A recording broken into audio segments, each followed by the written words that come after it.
Jaguar Heart, welcome to the show. Thanks, man. Good to be here. Good to have you here. Thank you for having me in your beautiful home. You're welcome. Biological masculinity is action first, not emotion first. What do you mean by that? I don't think it's necessarily what I mean by it. It's just what nature means by it, right? There's studies to say this, which men process things differently to women. And I think that our society has become more obsessed with sameness than difference. And everyone's so busy trying to turn the other one into themselves, essentially. So men are trying to create women that are like men, and they treat women like men, and women treat men like women, and they expect them to turn into it. So there's studies to show that when men take action, their testosterone goes up and their cortisol goes down.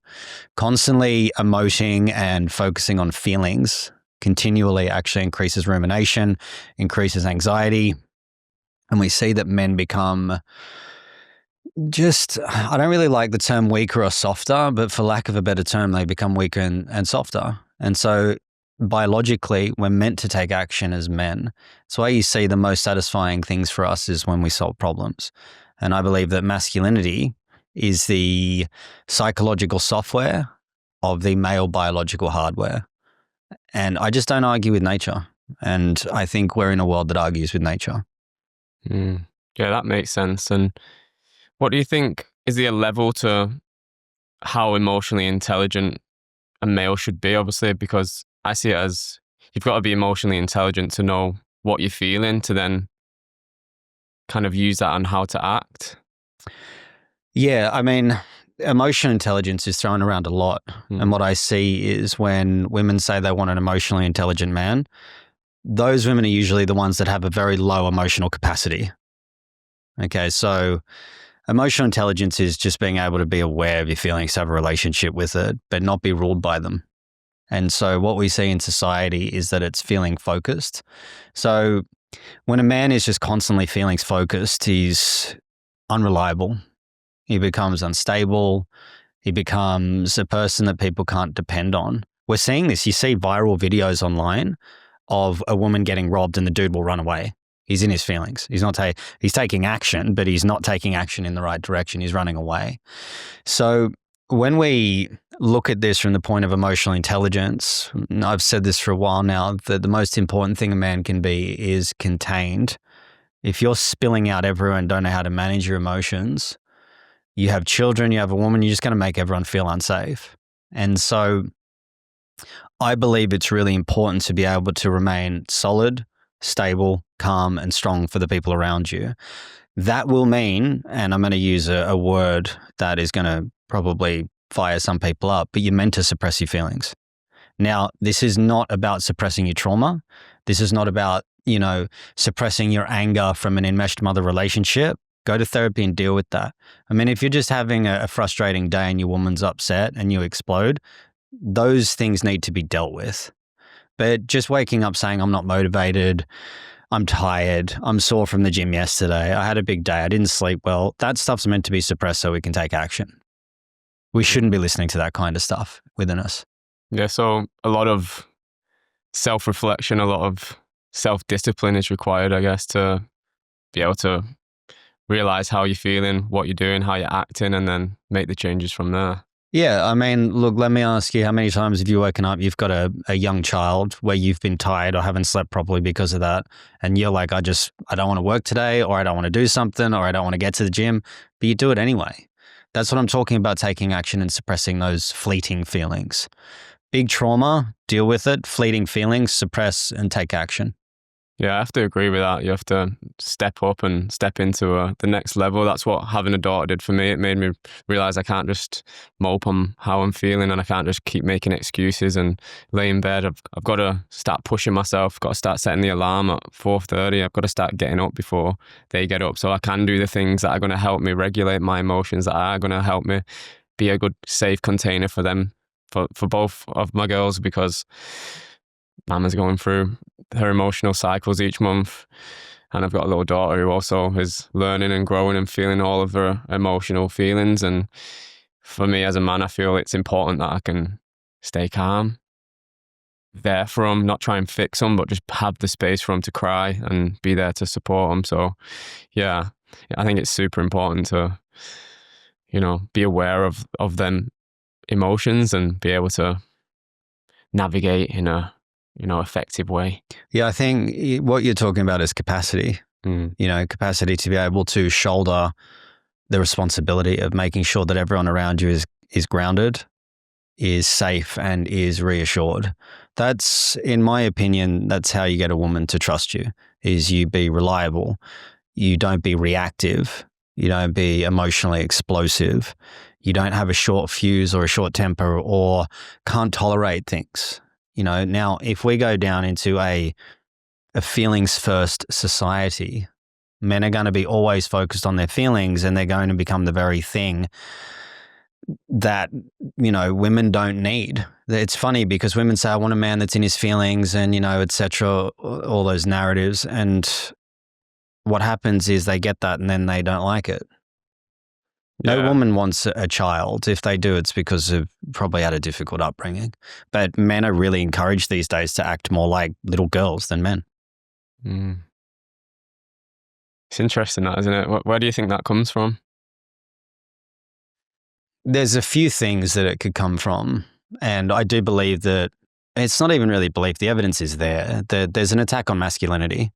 I did a post recently on Instagram that when a man has standard, it gets moralized, meaning he gets shamed for it. But when a woman has standard, it's called empowerment. Now, what that means is that if a man knows who he is, what he wants, where he's going, even though that's what women say they want, he's going to come with a set of values and standards that are going to be difficult for her to manipulate, twist, or use against him. Society will do that to the man. Now, it's got terms like incel, misogynist, toxic masculinity. I've been called all of those. So I'm getting married next year. I'm like, the incel is just a dumb thing to throw at me, right? But it just shows the brainlessness of the women that are using those terms. If you have any type of stand for yourself or you want to take care of a woman, it's control wrapped up as care, which is actually, I won't go too far into the leftist movement, but tyranny will use control wrapped up as care. The government does it. Censorship, gun laws that are coming in after what happened in Bondi, which I don't really want to get into too much political stuff, but this is what they do. They use these themes and these terms as control wrapped up as care. And then the leftists, I had that used against me. I was on another podcast earlier this year, and looking after a woman in a traditional relationship is somehow control wrapped up as care.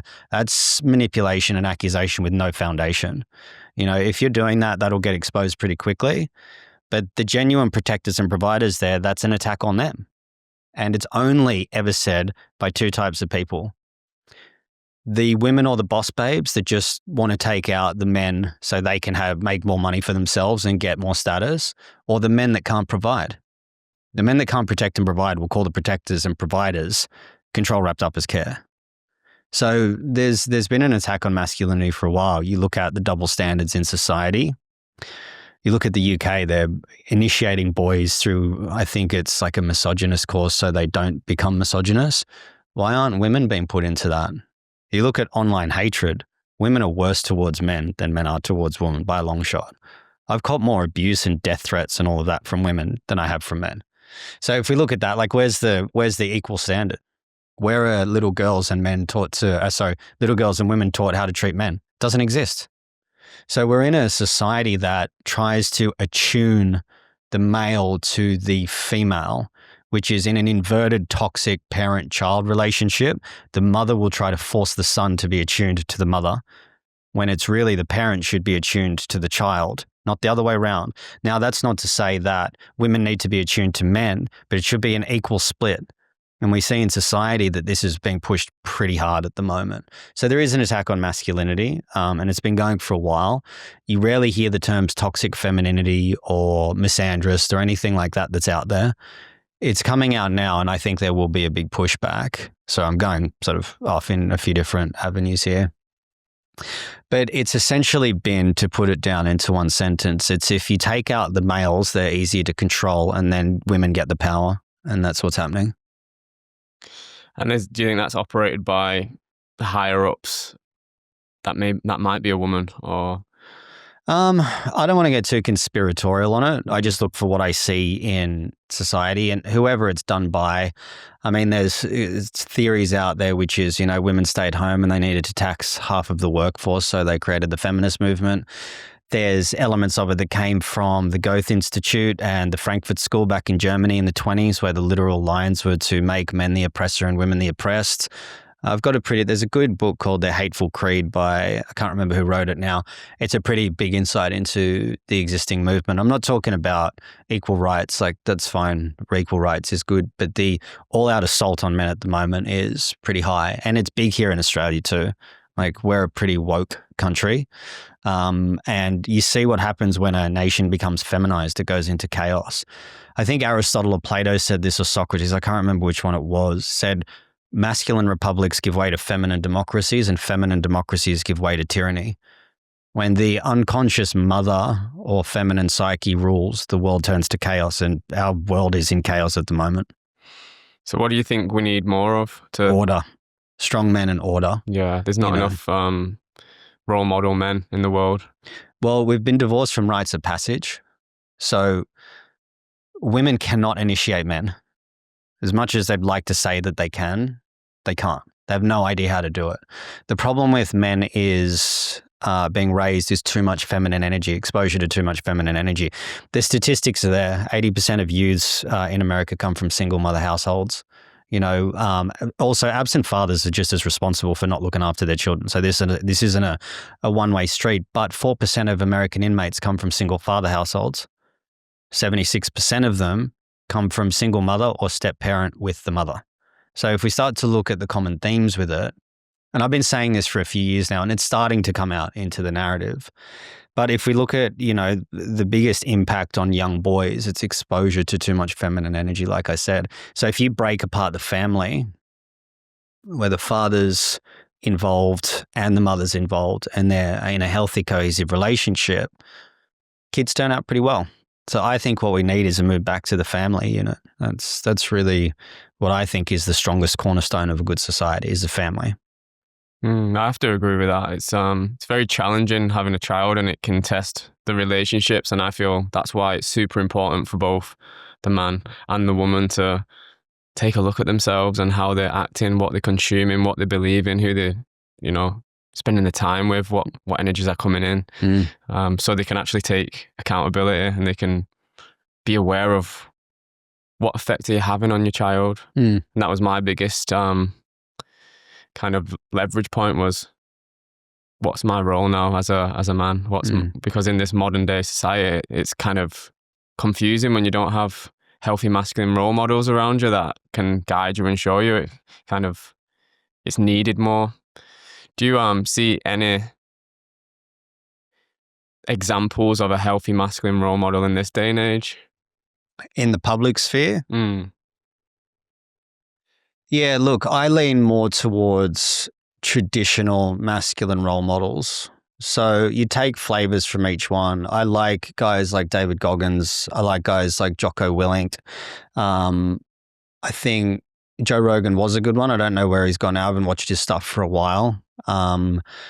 I think guys like that are exposing the truth and willing to stand up, I haven't looked to many good role models recently. I think Jordan Peterson was a good one, but he seemed to have gone off the deep end. I think there's bad role models as well. And I think we need to be more mindful of the role models that get the big voice, like the Andrew Tates. And I mean, Andrew Tate hasn't said anything that outrageous from a point of what men need, which is the muscles, the strength, all that sort of stuff, right? That's not really his original thought, though. Yeah, there's nothing new there. I don't think he really represents a good example of masculinity. If you get that famous, I always question it. And I think he probably served the perfect archetype for what could be unhealthy, unintegrated masculinity. It's like the saying, what's the car he's got? Bugatti. Yeah, he's like, what color's your Bugatti? To me, that's just kind of, it's so surface level. Just materialistic. It's just materialistic. It's based on, like a lot of the stuff I see on X at the moment is a lot of men are like, oh, well, if she goes, you go so back.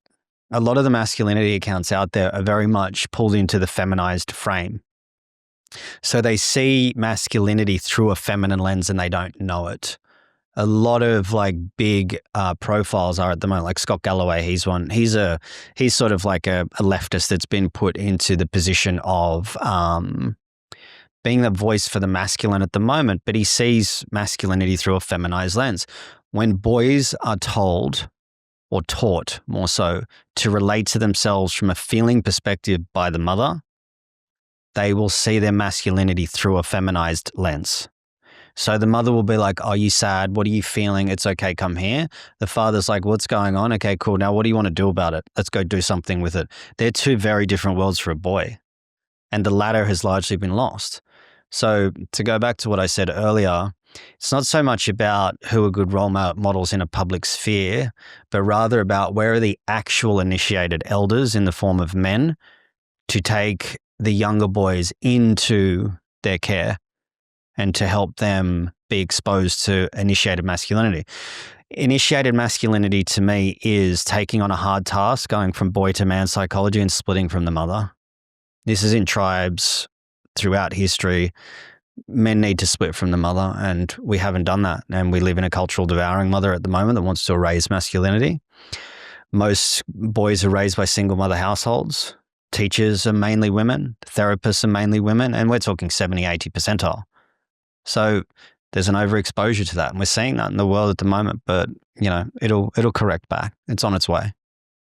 So there's just, at what age do you think that should start for boys, especially with them? You know, what I see is we're missing an element of the village for men. Mm-hmm. You know, see men are very disconnected and unsure of how to be, you know, a tribe in a way, as a family. You know, I think that's what's needed. That's what I see anyway. For me personally, as a dad, it's like I'm learning all this stuff from, you know, looking online and I think it's much better to learn from people that have experienced it and, you know, have tips and advice on how to deal with certain things. And so there's a lot of information out there, but sometimes it's hard to know what to believe and what to listen to with all the information. Anyway, off track there. What it comes back to for me personally is self-awareness and authenticity to myself. Knowing how it feels to do that and knowing how it feels to hear that and go, does that align with my purpose? How important do you think that is as a man as well? What you're speaking to is not necessarily a feeling state, but inner authority. Men have lost inner authority big time. There's a major disconnection. This is why men feel isolated, alone. They get ridiculed, shamed, put down, torn down. They're rarely celebrated. And inner authority is very important. So when should a separation from the mother start? The boy will generally seek masculine programming around 5 to 7. But because he doesn't have a man there, what's he going to do with that? He'll stay attached to the mother. So if it doesn't happen at 5 to 7, something will come back around at around age 15. So maybe sort of 12 to 15, let's say an age bracket. This is where he's going to start to probably experience a form of exiling somewhere. He'll be cast out of the gang, kicked out of the group, bullied. There'll be something, moving location, parents will get divorced. There'll be something like that because big changes happen around that.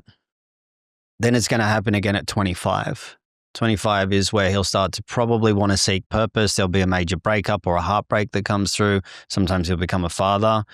Then if he doesn't listen to the initiation life is trying to present him with, because life will present you with the initiation.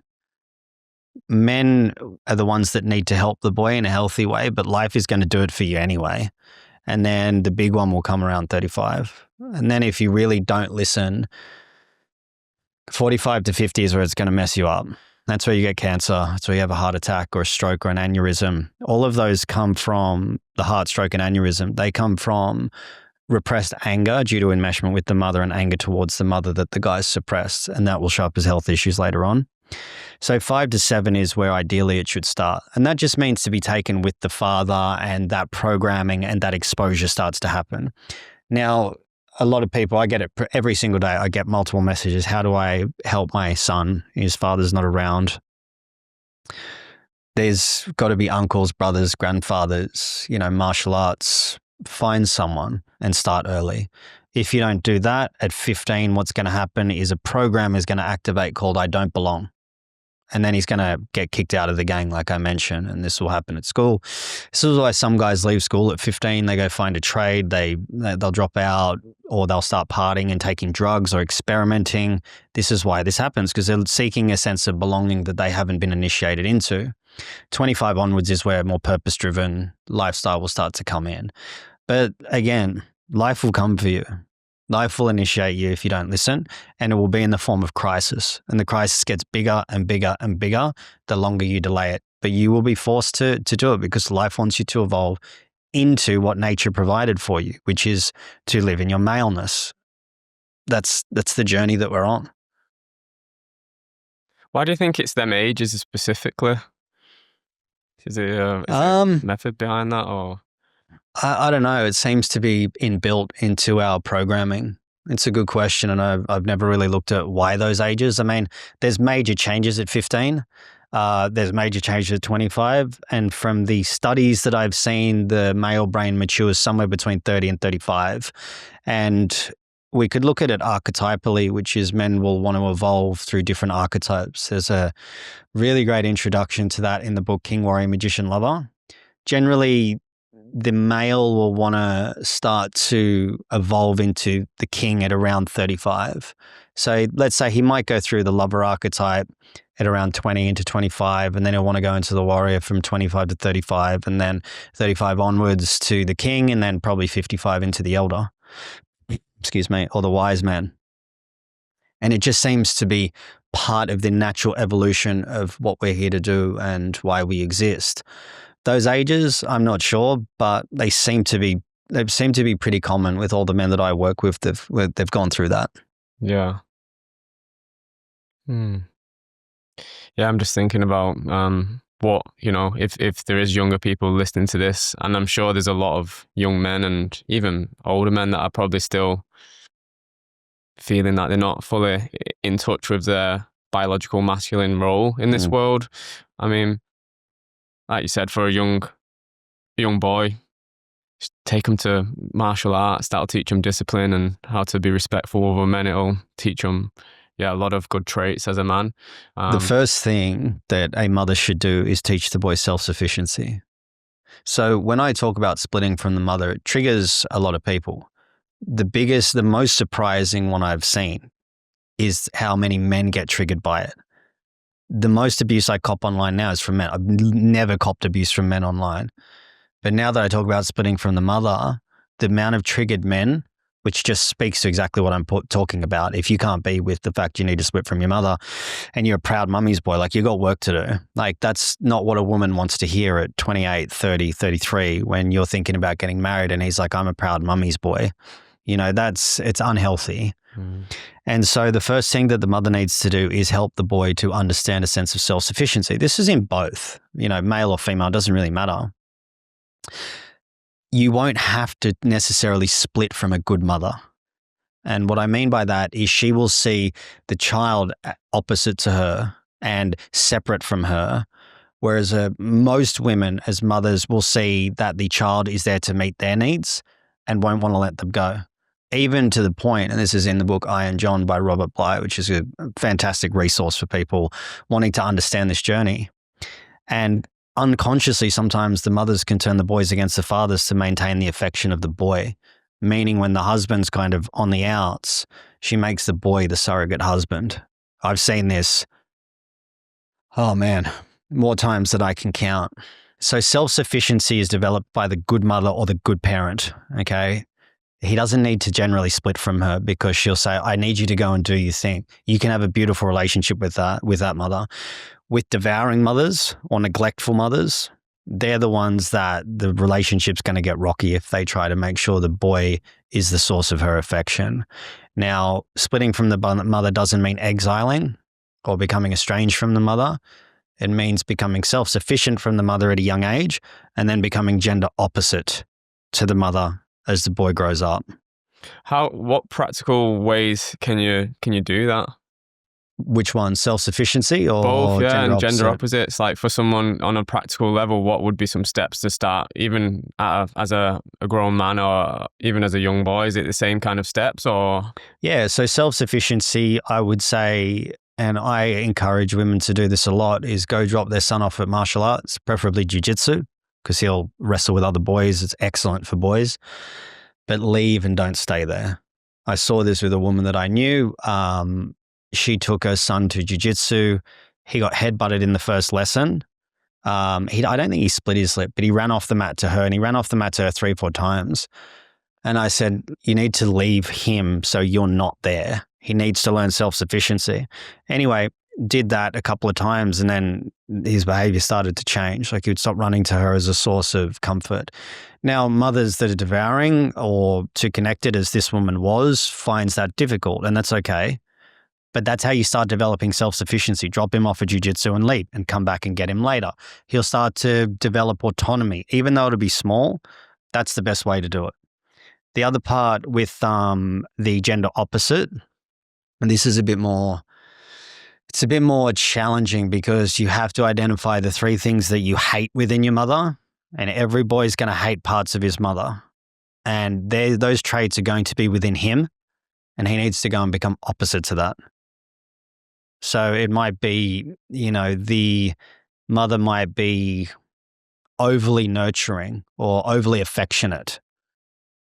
He needs to go and be the opposite to that. He needs to create distance and put in boundaries, which to the mother that is childlike and dependent on the boy, that's going to create problems. But he has to do it. It's just, he's got to do it. There's no other way. It's going to create a bit of pain. I guess that might be why a lot of men don't want to do that, is because they don't want to see the mothers in pain. Yeah, correct. Well, if they don't want to, there's 2 things to that. One, we need to be able to see an adult, the mother as the adult. When we're adults, you don't need a mother anymore. You have a mother, but you don't need a mother. This is very important to delineate it. Your mother's just an adult woman at that point. Because I see and I work with so many men where they choose their mothers over their wives or their partners. This is a huge red flag. Your mother should never, ever come before your wife, ever. It's not meant to be that way. And if she's trying to get in between it, or if you abdicate responsibility to your mother, or defer decision-making to your mother, or choose your mother over your woman, or she selects your girlfriend, you have serious work to do. That's not what a man does. That's what a child does. And if that's the case, and you're in that place in life, you got to get away from it. Because all you do then is you'll start to project that onto the woman that you're with and expect her to become your mother. Mm. And there's a lot of those relationships going on at the moment. So men just need to kind of, what would you recommend, like going into nature for? Like, I've seen people do vision quests. I've seen people, push the boundaries with physical exercise, speaking to someone that's kind of, call them a mentor or a therapist. What would be the steps if they're in that right now? Yeah, find someone that's done it. Find another man that's done it.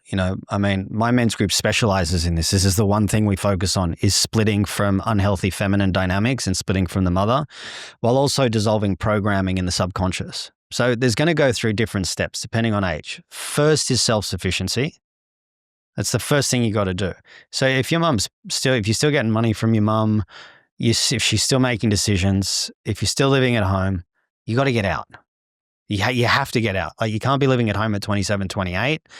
Yes, if you need reliance while you're working on something, go do it. You can also travel. Like, leave the nest. Just get out. That's the first thing. Second thing, with gender opposite, you want to do that with a coach that knows what he's talking about. There's a lot of good men's coaches out there. The third is differentiation, where it's like you have to become completely different to the mother and the family. So when there's enmeshment in the family, each child is going to play a certain type of role. There'll be a black sheep, there'll be a golden child, there'll be a lost child, and there'll be an enabler. When you see any of these roles in a family, the family's dysfunctional. And when you try to get out of that, it's going to throw the system into disarray. So you need to leave the nest. You need to become different. You need to establish an independent self that is independent from the family of origin. Then you can move into the next stage, which is individuation, which is to become undivided. So the individuation process is to become more whole as you go along. And so by that, you're balancing the tension of opposites within. You're understanding how you express yourself in the world. You'll find a sense of purpose. You'll be self-sufficient. You'll be autonomous. You'll know the values that you live by. You'll have strong standards that you work towards. And you will have developed a foundationally stable inner authority where you know what you stand for regardless of the noise around you. This is where you'll start to go, okay, now I know what it feels to be a man. And you got to do hardship. Yeah, I agree with that. With the push your limits and test your inner edge and what scares you and what you really think you don't want to do, but then it's healthy for you. Actually having the bravery and the courage to actually go ahead and do it. So, what kind of hardship would you recommend? Well, there's two types of hardships that you're ever going to go through. There's the ones that you can willingly choose, and then there's the ones that will be placed upon you. The ones that are placed upon you are the ones that will be the ones that define you.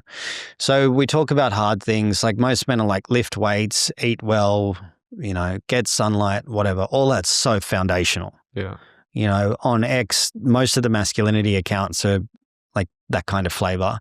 It's just lift and mog, I think it's called, or something like that, where it's like, it's just really basic advice. And that's how far we've fallen, because if we had good male role models, that would just be taken care of. It wouldn't be something that you need to strive for, to aim for. So the hard things are going to be really one of 3 or 4 categories. It's going to be heartbreak, and that's going to happen to you. And the reason why heartbreak happens and you get initiated through that is because that loss and that heartbreak is going to feel like death, because you're dying to the version of you that was in that relationship that is now over, which will be the part that you need to die by splitting from your mother. So the splitting from the mother, if you don't do it, is going to be initiated through life through the form of a crushing breakup later on. All the men in my group are basically going through heartbreak. That's what I specialize in, is walking men through that. So life will initiate you through that. That's what's going to happen. That's going to be a motherfucker to go through. The other one is going to be death. So there's 2 types of death, psychological and physical. You will go through some sort of loss of a parent or a loved one, or multiple, unfortunately. That will initiate you as well. I heard a saying years ago is, you don't become a man until your father dies. My father died a few years ago, and I went through it with that. Again, I think that's a major part of the process. So splitting from the mother and death of the father, there will be some sort of crisis that happens as well, whether it's financial, physical, your health might go. I've been through a health crisis in the last couple of years, just after my father passed as well. That will be another one that you go through. And one that's not necessarily crisis, but an initiation, which is the only one I haven't been through yet, is fatherhood. Hopefully that'll happen next year for me. I mean, you're going through that. These are the 4 main points that you're going to be initiated through. Hopefully all 4, because all 4 of them will give you the greatest ability to produce capacity with immense internal suffering, which then will produce the necessary requirement for your ability to be able to handle pressure. So then difficult things become easy.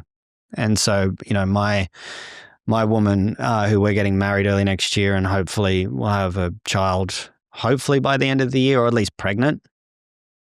She just says to me, it's like, your capacity, you just remain unmoved. I'm like, I haven't always been like that, but big things and difficult things are very easy for me now because of the difficulty that I've endured. And that's kind of where you want to get to. And that, in my opinion, is where you become more stable for those around you. There's a beginning and a middle and an end to everything. The good news is nothing lasts forever. The bad news is nothing lasts forever. So when you start to know and understand initiation, you go, all right, here we go again. I'm into it and I'll get through it. And that's part of it. But what that does, it brings you into the immediacy of life. It brings you into the beauty of this world.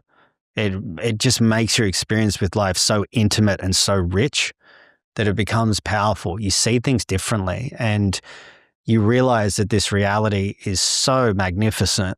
And most people are caught up in the minutiae of being offended by shit online, or, making other people responsible, and they're missing out on the game.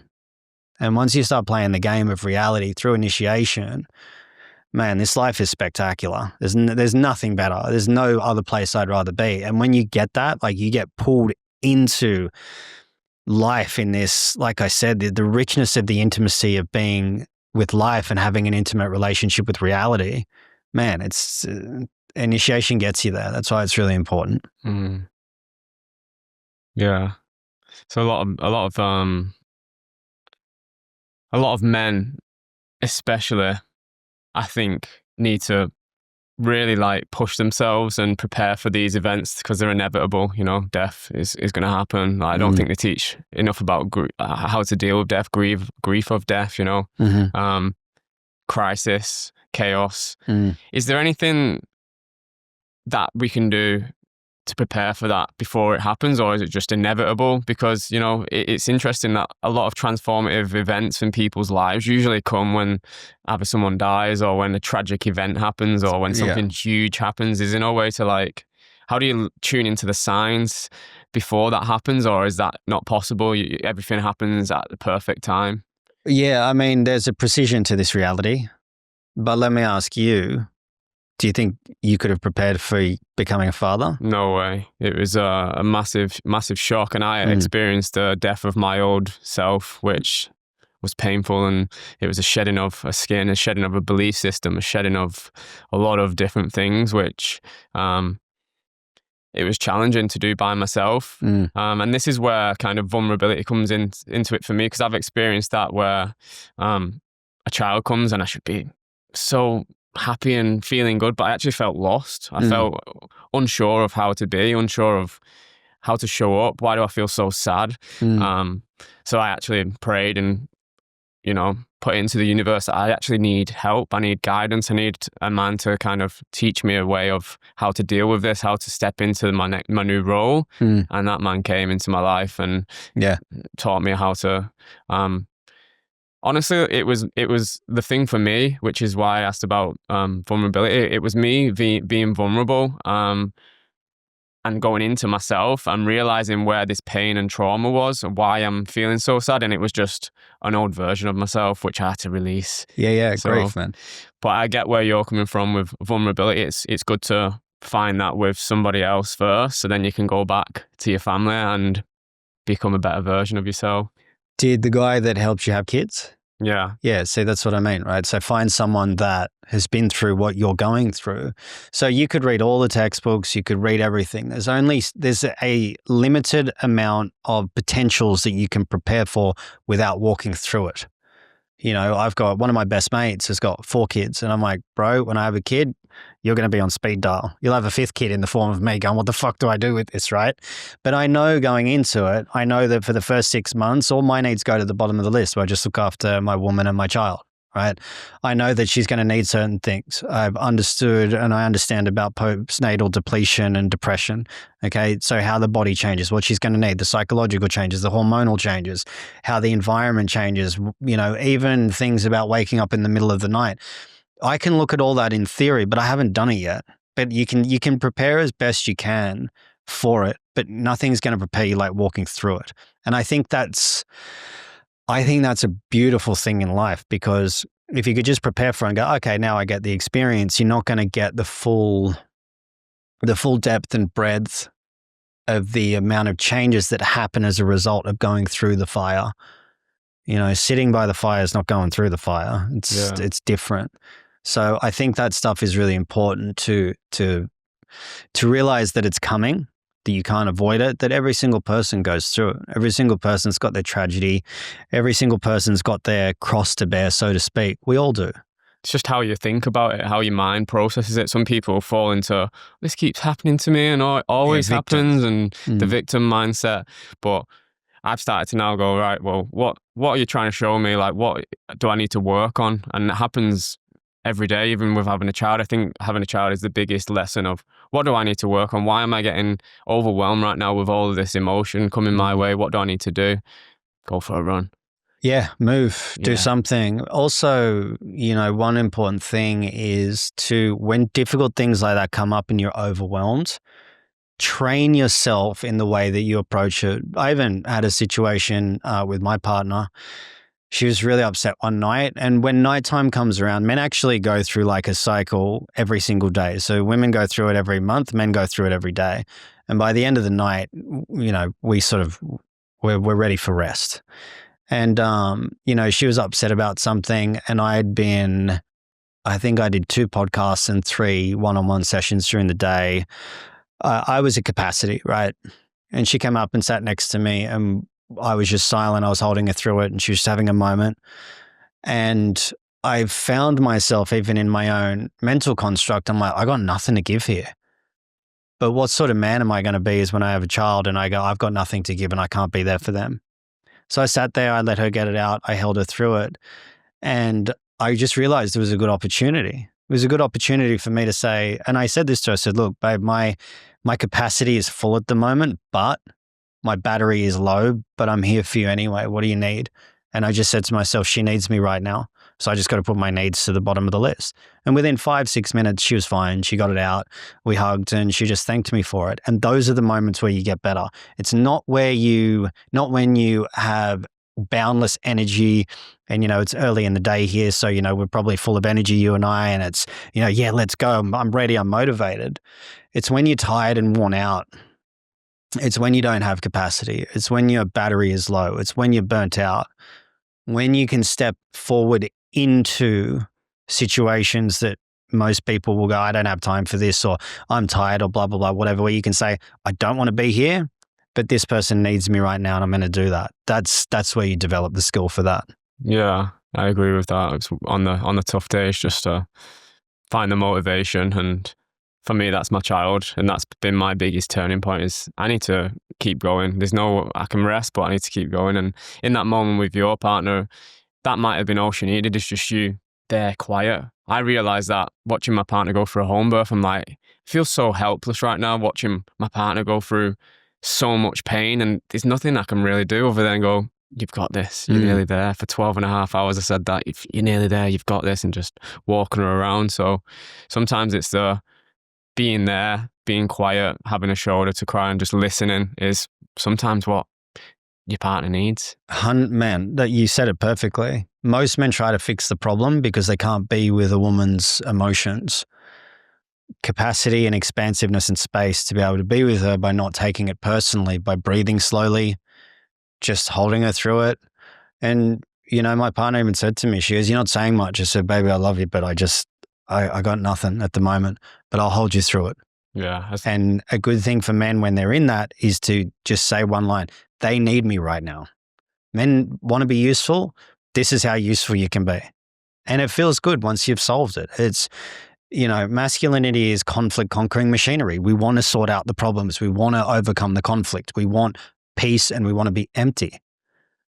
There's good practice all around you to be able to do that. Yeah, I was speaking to a girl last week about the menstrual cycle and understanding that. And I think men should be taught that, especially, and women, of course, but men to be able to understand what a woman goes through every month, what it's going to be like, or like not exactly like, but what can you expect each week of each month, and how can you help and improve your partner's life? How can you be there knowing this week she's going to be a bit lower? Maybe I'll, light some candles, make her some dinner, give her foods that help nourish her. So I think even at a young age for boys, I think it's a good time to start teaching them and young girls about the cycles of women. Yep. What do you think about that? Men, I teach men that. Just base it on the seasons of the year, winter, summer, autumn, and spring. That's basically the month for the woman. Look at the attributes of that, and then just women will go through a similar cycle. So when she's in autumn and winter, she's going to be a little bit more internal and probably a little more closed off. She's going to require more rest. You're going to have to be more gentle with her. Spring and summer, she's going to want to be out there being seen. She's going to want to feel sexy. She's going to be turned on a lot more, especially during ovulation. She's going to want to feel sexy. She's going to want to feel you in that time. So that just becomes second nature over time, and I think you're absolutely right. Boys should be taught about that from a young age. Girls should also be taught of how to allow a man to have his space and be honored for what he brings to the relationship. Men love through action and women love through emotion. It's two different ways that we express it. So if you want to make a man feel loved, it's not all feely and cushy and all that. It's thank you for everything you do for this family. Thank you for providing for us. Thank you for keeping me safe. I love the way that you do this. I don't I don't know how women find that so resentful these days. You know, there's good women out. There's so many good women out there. You just got to be a good man to get one. And the good women will want to respect you. And the good men will want to take care of you. I don't think that the landscape is as accurate on social media as we would be made out to believe. There's men that hate women. Don't deal with them. There's women that hate men. Fuck them off. Who cares? Just don't engage with them. Yeah. Both sides of that are pretty defective, in my opinion, and very traumatized. Those two parties seem to be the ones that make the most noise.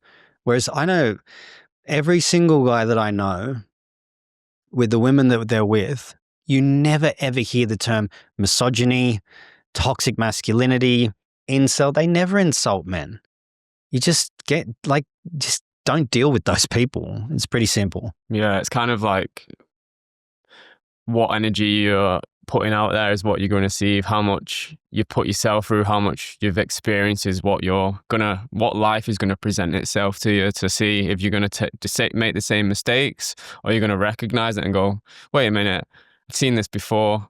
How am I going to respond, or am I going to react? And I'm going to go back into the same loop. Until then, you'll keep getting presented with the same kind of energies until you deal with it. Yeah, I saw a woman, I don't know if it's on Instagram or something, and she said, I've never encountered a good man. They're all bitterly disappointed. And I just thought, you're the common theme in your life. Life is generally a reflection. What does that say about you? You know what I mean? Yeah. So people get into echo chambers and they just, they will go around with that kind of attitude. Well, when you're a hammer, everything looks like a nail. So what do you think that you're going to find if that's what you're looking for? Yeah, if you're gonna say those words, you're casting spells. You're just gonna attract what you say, what you think. Yeah. How important do you think thoughts are then in your everyday life? What you think and what you believe? Yeah, it's a good question because 99% of thoughts are I think it's 99. They're just recycled. Like, where are you getting them from? So I don't think they're very important. I think more about intention, and self-awareness is more important than anything else. If you're not thinking about something, you're not going to be upset about it. So there's an influence there for sure. Beliefs are usually handed down. People are always trying to say, I need to overcome limiting beliefs. The only limiting belief is that you've got a limiting belief. That's it. The rest kind of fall into that bucket. And so I look at more programming than anything else. So the ego is always going to be programmed in a negated form. So it'll be, I'm not something. So most men are in a construct of, I'm not loved, which has an addiction to rejection, which is why porn use is so rampant, because they get to avoid rejection by using it. So then they don't need to approach a woman and get rejected, which when they approach that woman and get rejected, it actually feels like a rejection from the mother. That's why it's so painful for men, and approach anxiety comes up a lot of the time for them. So, I could talk about programming all day. That's really what I specialize in around this. And masculine programming is really brought down to one thing, which is rejection. Rejection is one of the most painful things for men, and abandonment is the painful wound for women. So thoughts are more of an automated mechanical process. So I don't really pay too much attention to them, but I think it's important to question your beliefs and who you are and where you learned that. Because most of the time our stuff is just from our environment or our parents. And you see that in society. A lot of people don't have the ability to critically think anymore. They don't. They just hive mind, and they jump on a narrative and they will just spout something from the news. Like my mum, was it my mum or I don't know, it was a few years ago, and she was raving about, it was my mum. She was raving about Vladimir Putin. And I was like, oh, do you know him, do you? And she's sort of like, when a dog doesn't understand something and turn their head to the side. And I had another woman actually was like, oh, Trump, he's a narcissist, blah, blah, blah. I said, oh, do you know him, do you? And do you have him on speed dial? Do you speak to him every day? She's, well, no. I said, so all you know is what you see on that box that tells you, and then your informed thinking as though it's an actual fact versus direct experience of you knowing him personally. And that's a pretty strong opinion to form around someone. Now, I'm not I'm not making this about politics, but this is where people get informed by news and media. and they just regurgitate shit that they don't actually know about most of the time.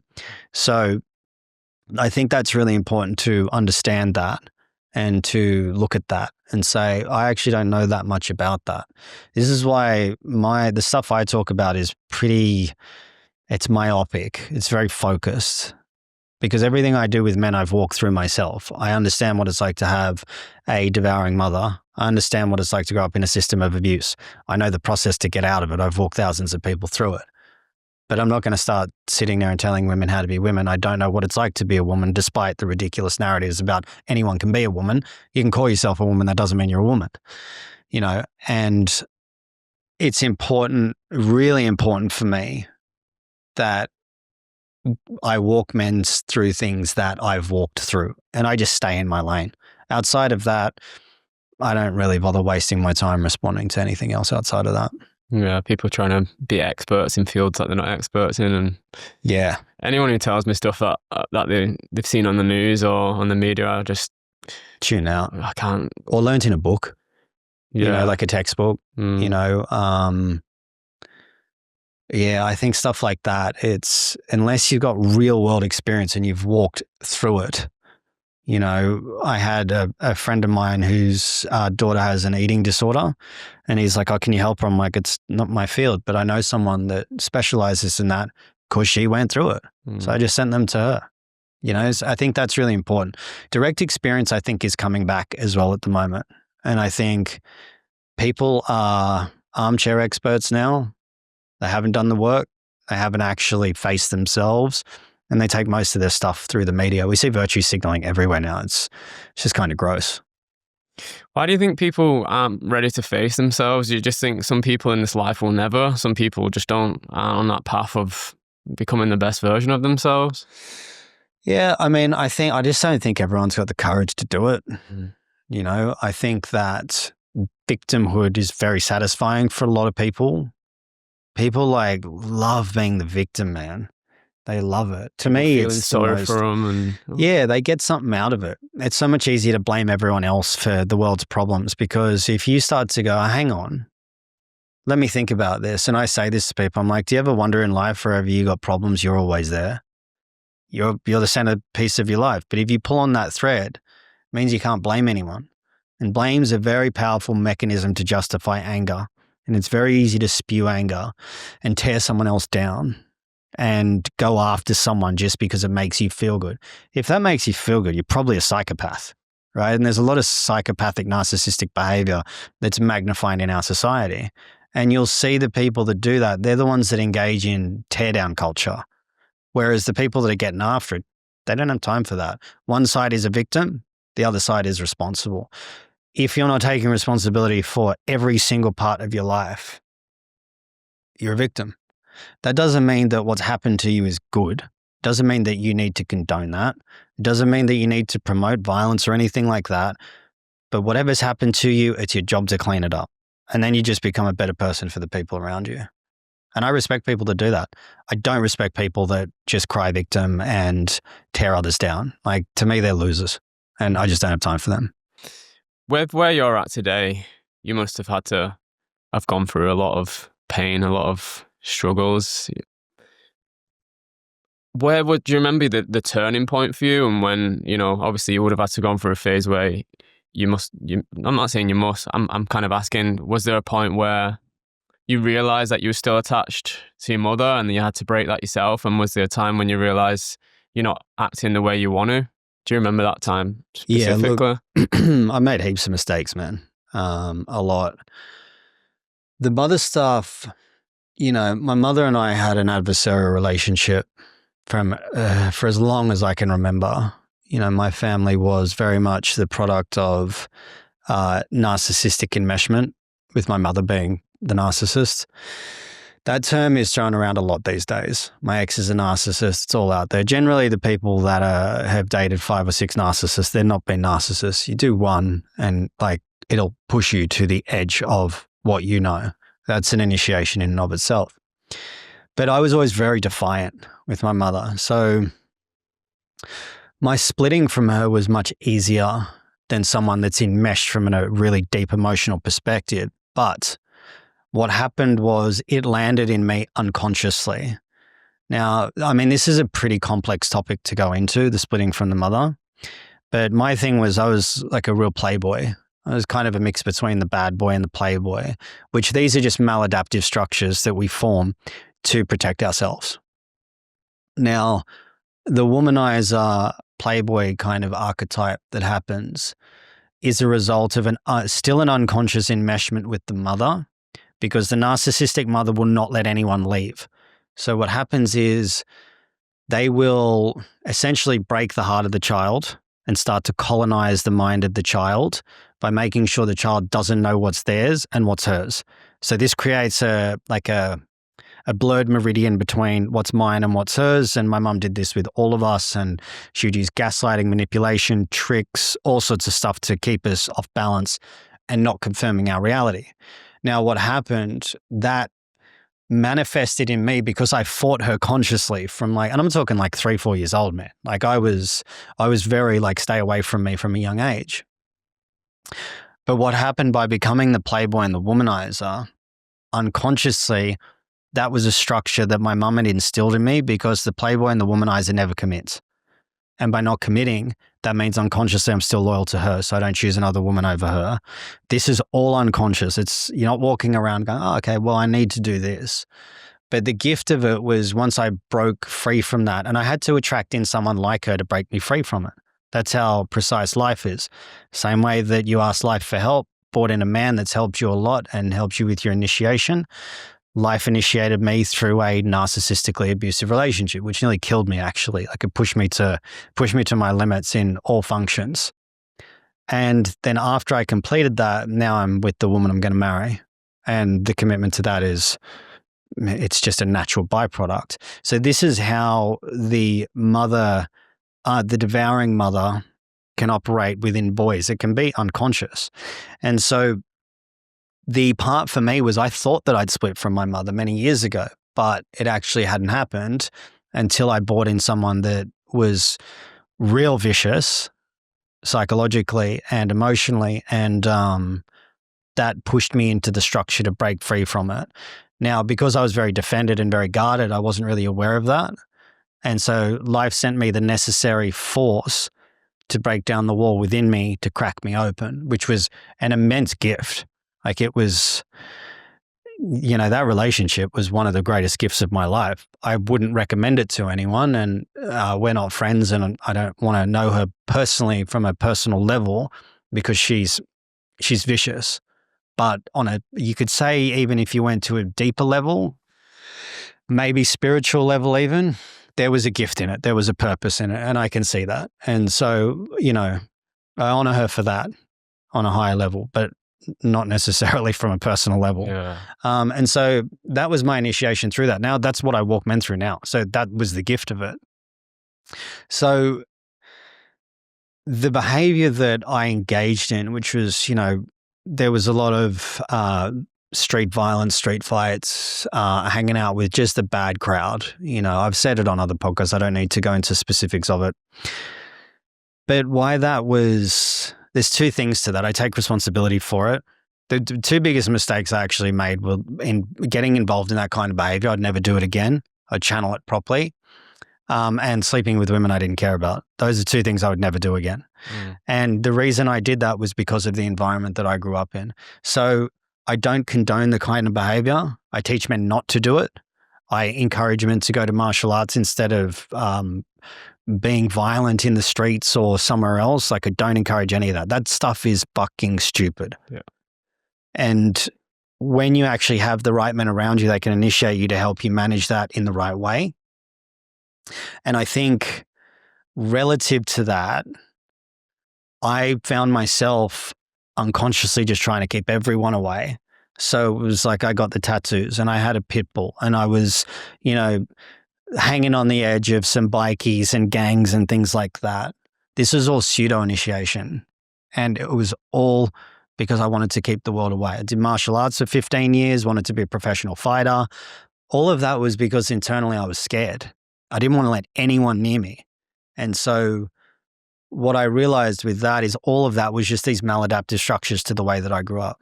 Now I mean, if I could get rid of all my tattoos like I wouldn't go back and get them ever again. And I'm covered from head to toe. And so all of that was just, again, it was maladaptive, but I'm kind of going a long way around to answer your question here.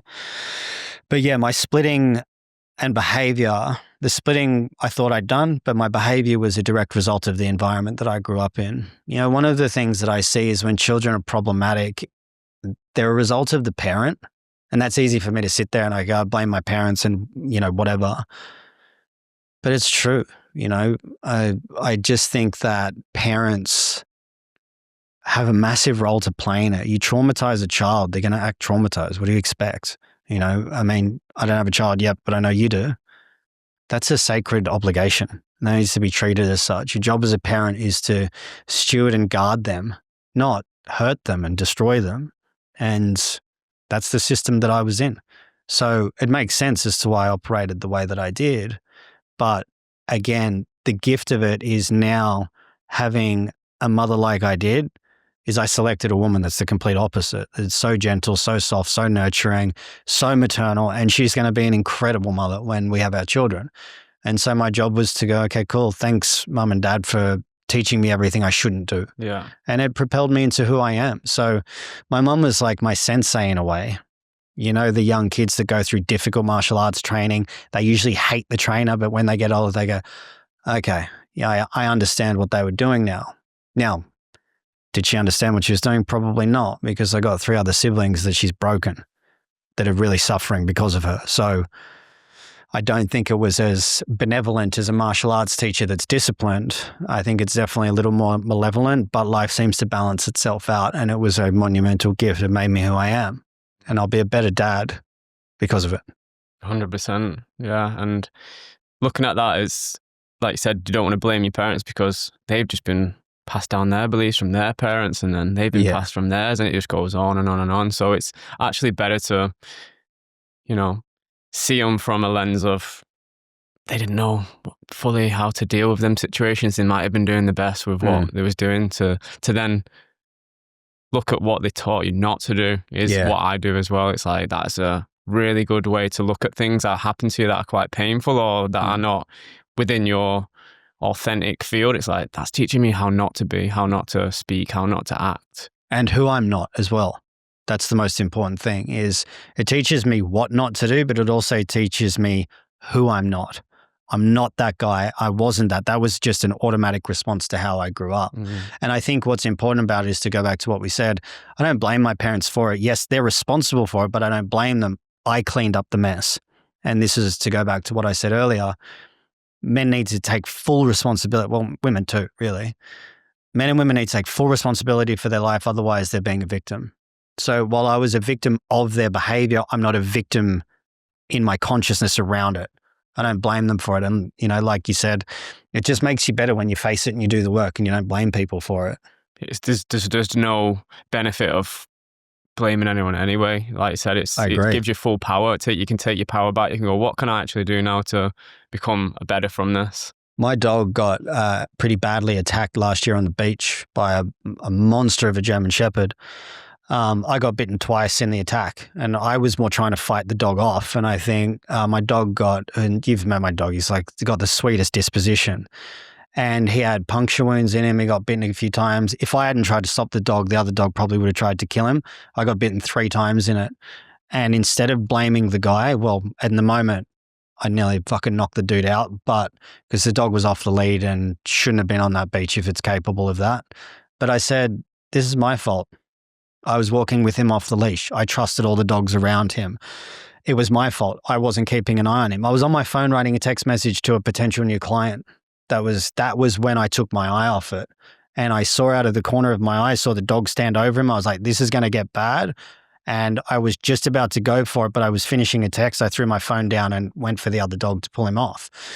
It was my fault. I wasn't paying attention. I didn't have him on a lead. I just wasn't paying attention. Now, I could have blamed him for it. And in the moment, it takes a lot for me to get angry, but I was angry in that moment. But I just said that was my fault. And so now I just make sure that I adjust my behavior accordingly to make sure that my dog's okay, as opposed to just going, oh no, that's that dog's fault. It was my fault. I didn't have him on a lead. I took him into an environment that got crazy. I wasn't keeping an eye on him. I wasn't paying attention. That's my fault. It takes a lot of courage and, self-accountability to recognize that and go, take it back to yourself, because I think blaming somebody else is probably feeding the ego. 100%. Yeah. It's like I said, it's complete victim consciousness. And when you're entrusted in the care of people, like you with your I don't know if that you're married but your partner and your kid, I'm entrusted with the care of my partner and my dog and soon to be children. So I can't blame anyone else if I slip up. That's a me problem. And that's the powerful way to live. 100%. And I'm learning that every day. Like I said, with my daughter, it's just like, why is she reacting in this way? Am I being too much? Am I giving her too much affection? And it's a very like fine tuning. They're very, very intelligent beings, these children. And it's really making me having to increase my intelligence and how to act and how to be, how to, give her the space, read how she's being and how she's speaking and what she's hearing from mine and my partner's voice. How do we interact with each other? So it's a very big push of self-reflection. And I think that's what's missing in a lot of people's lives is actually, when was the last time you sat down and just sat with yourself with no distractions, with no other external devices, just you and your breath, see what thoughts come through, see how you feel. Well, see, because I've been reading a lot about parenting, and again, I'm not a parent, so I'm speaking theoretically. I know from the really damaging mother-son relationship is in an enmeshed, inverted parent-child relationship, the parent makes the child attuned to the parent. A healthy construct is when the parent is attuned to the child. So everything you said there was, I'm watching her, how do I adjust? You're becoming attuned to her for what she needs. Terrible parents will make the child responsible for the parent's feelings. Most people in our generation now were all parentified, all been made to be responsible for the parents' feelings, and that's children raising children. Whereas what you said is like a good example from my understanding where it's, you're watching her, how do I tune myself to her so she's okay? As opposed to, no, I'm the parent, I know what's good and you're going to go to what I need. That's, man, it's very damaging for a child. And it's still a process for me because I'm still recognizing the way I was brought up and the way I see how you're supposed to parent or what other people have been taught to parent. It's like, that doesn't feel right for me to do it in this way. I'm going to try it this way. And I've noticed when I started doing that, it's very confronting for people that teach children and educate children in the old ways, which I don't believe are very healthy for kids. The way that people speak to children, it can dumb them down, the way that they, there's a lot of different ways that is damaging for a child that I've noticed. And it's like, now I've got to every day question, am I speaking to my child in a way that's going to make her feel shame? Is it going to make her feel supported? Am I giving her too much love there where she feels like smothered? So it's ongoing, and I'm still calling in other parents, other guides to walk me through it, because you can watch videos and you can read books, but every kid's different as well. My little girl's not going to be the same. She's not going to react the same to a little boy. She's not going to react to the same as another little girl. So it's understanding the fundamentals, but then seeing if it actually is progressing or it's not really working. Yeah, I think one of the big warning signs of our generation is people are fragile. They get triggered over words on a screen, and I've had death threats, right? Not even death threats. People saying, go kill yourself. It's not really a death threat. It's disgusting either way. But you think about that person having a child. If you look at your phone and a screen is the thing that triggers you enough to say you should kill yourself. Now, maybe it was a bot, but there's enough people that are fragile as out there that engage in pretty shitty behavior. It's like, if you have a child, if you're acting that stuff doesn't exist in isolation. If you're doing it there, you're going to do it in other places. You might not tell that to a child, but you got to think about these things. The capacity of people now is becoming shorter and shorter and shorter. There's more entitlement than ever. There's more narcissism than ever. And I hope those people don't have children, but for the ones that do, man, I feel for those kids. I see it a lot because when you start trying to become a conscious parent, you're on the beach or something and you see your dad like shouting at his kid or I'm not doing this if you don't do that, like blackmailing them, and you notice all of the things not to do. But it's like, what can I do? Like, I feel it's the same situation as when my partner was giving birth. It's like I could approach this guy and say, look, mate, probably not very helpful to speak to your kid that way. And there's a part of me that wants to, but then there's another part of me that's like, yeah, it's not my purpose. It's not my, I don't know, calling to go and call people out on their shit just yet. Maybe one day I can be like, look, maybe try this way. It might help. But then I've learned you can't change people. You can't, it can cause a lot of friction if you try and change someone's behavior. It's better to just learn from them, bring it back to yourself. Yeah. Lead with example. He's teaching you how not to be as well. And I mean, if a 3 or 4 year old's getting the better out of him, imagine a grown man telling him what to do. Like, he's going to get defensive, and he's going to feel emasculated. He's probably going to try to fight you. It's, it's probably not going to be met with any sort of welcoming if a kid can get the better out of him. And he's doing it in public. Yeah, I mean, that too, right? So, yeah, I feel for the children that have to deal with that. But I am noticing now as well, whilst I'm on this road of parenthood, I am attracting in parents which are, breaking that generational trauma, breaking that generational pattern, and it's happening more and more and more. So I'm trying to focus more on those people and what are they doing? What tips and advice, can we learn together as a community, as a family, and, break that cycle. Yeah, I think that's good. You got to get around people that are in alignment with where you're going. A couple of things that I look out for when I'm, associating with people, I try not to hang around people that talk about other people a lot. I don't like gossip, and obviously you're going to talk about things at a certain level and people will come up. But, the people that are really gossipy, I don't really associate much with people like that. I also am very mindful for how much people talk about themselves when I'm with them. So if they're not asking any questions about me or they're not inquiring about others, then this is just a one-man show and I'm just here to try to make you feel special. And there's a difference between be interested, not interesting. But if someone's just having a monologue all the time, I just go, this person's not interested, right? They're not interested in a relationship. They're interested in validation most of the time. Also values as well. I don't hang around people that are partying a lot and drinking a lot and engaging in destructive behaviors. I used to be that guy and I just choose not to hang around that stuff anymore. I don't engage in unnecessary conflict as well. I find that conflict for me now, even though I used to thrive in it, it's quite repellent to me now. So when you live by values, you have standards that protect your values. And when standards protect your values, then this is the operating software of how you live life. So, in my world, peace is my number one value. And my standard is I don't bring in chaotic, dramatic, gossipy people that want to create a lot of drama in life. They don't need to change, but I just don't let them in. Have you noticed over the years of your journey, your whole friend group and your whole surroundings of people have fully changed as well?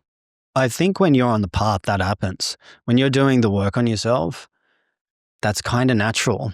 And I think that needs to be embraced. People come, people go, you become more aligned. I do think it steadies out. It's steadied out for me now. And I think there's this real narrative around that if you're constantly changing friends, that's somehow bad.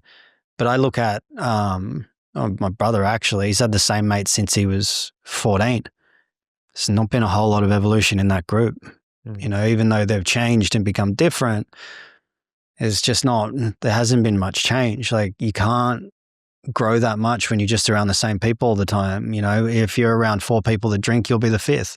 Yeah. So having a broad exposure to different people in different areas and different phases of their life, it's how you learn. And I think that's really important to embrace that. I have to agree with that. Like from living in the UK, not that, it might be good for some people, but for me, I could feel a container, a roof, a ceiling. I was like, didn't really know at the time what it was or why until I was traveling and realized I was running away from a lot of my issues and doing things similar to what you was doing. And then hitting a point, I think I was like, mid-20s. 25, like I something said, like right? that. And I remember just sitting in this room in Thailand, and it brings me back to what you said before, wherever you go, your problems go with you. And that's when I actually slowed down. I realized I've got a lot of shit that I need to face. I've been running away from it for a long time. So that was a big shift for me. Yeah. I mean, travel is an important thing. I moved to New Zealand when I was 33 or 34.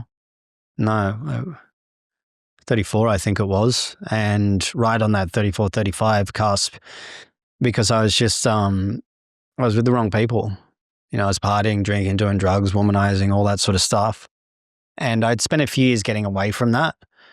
And I moved to the mountains in New Zealand to be on my own over there on a farm.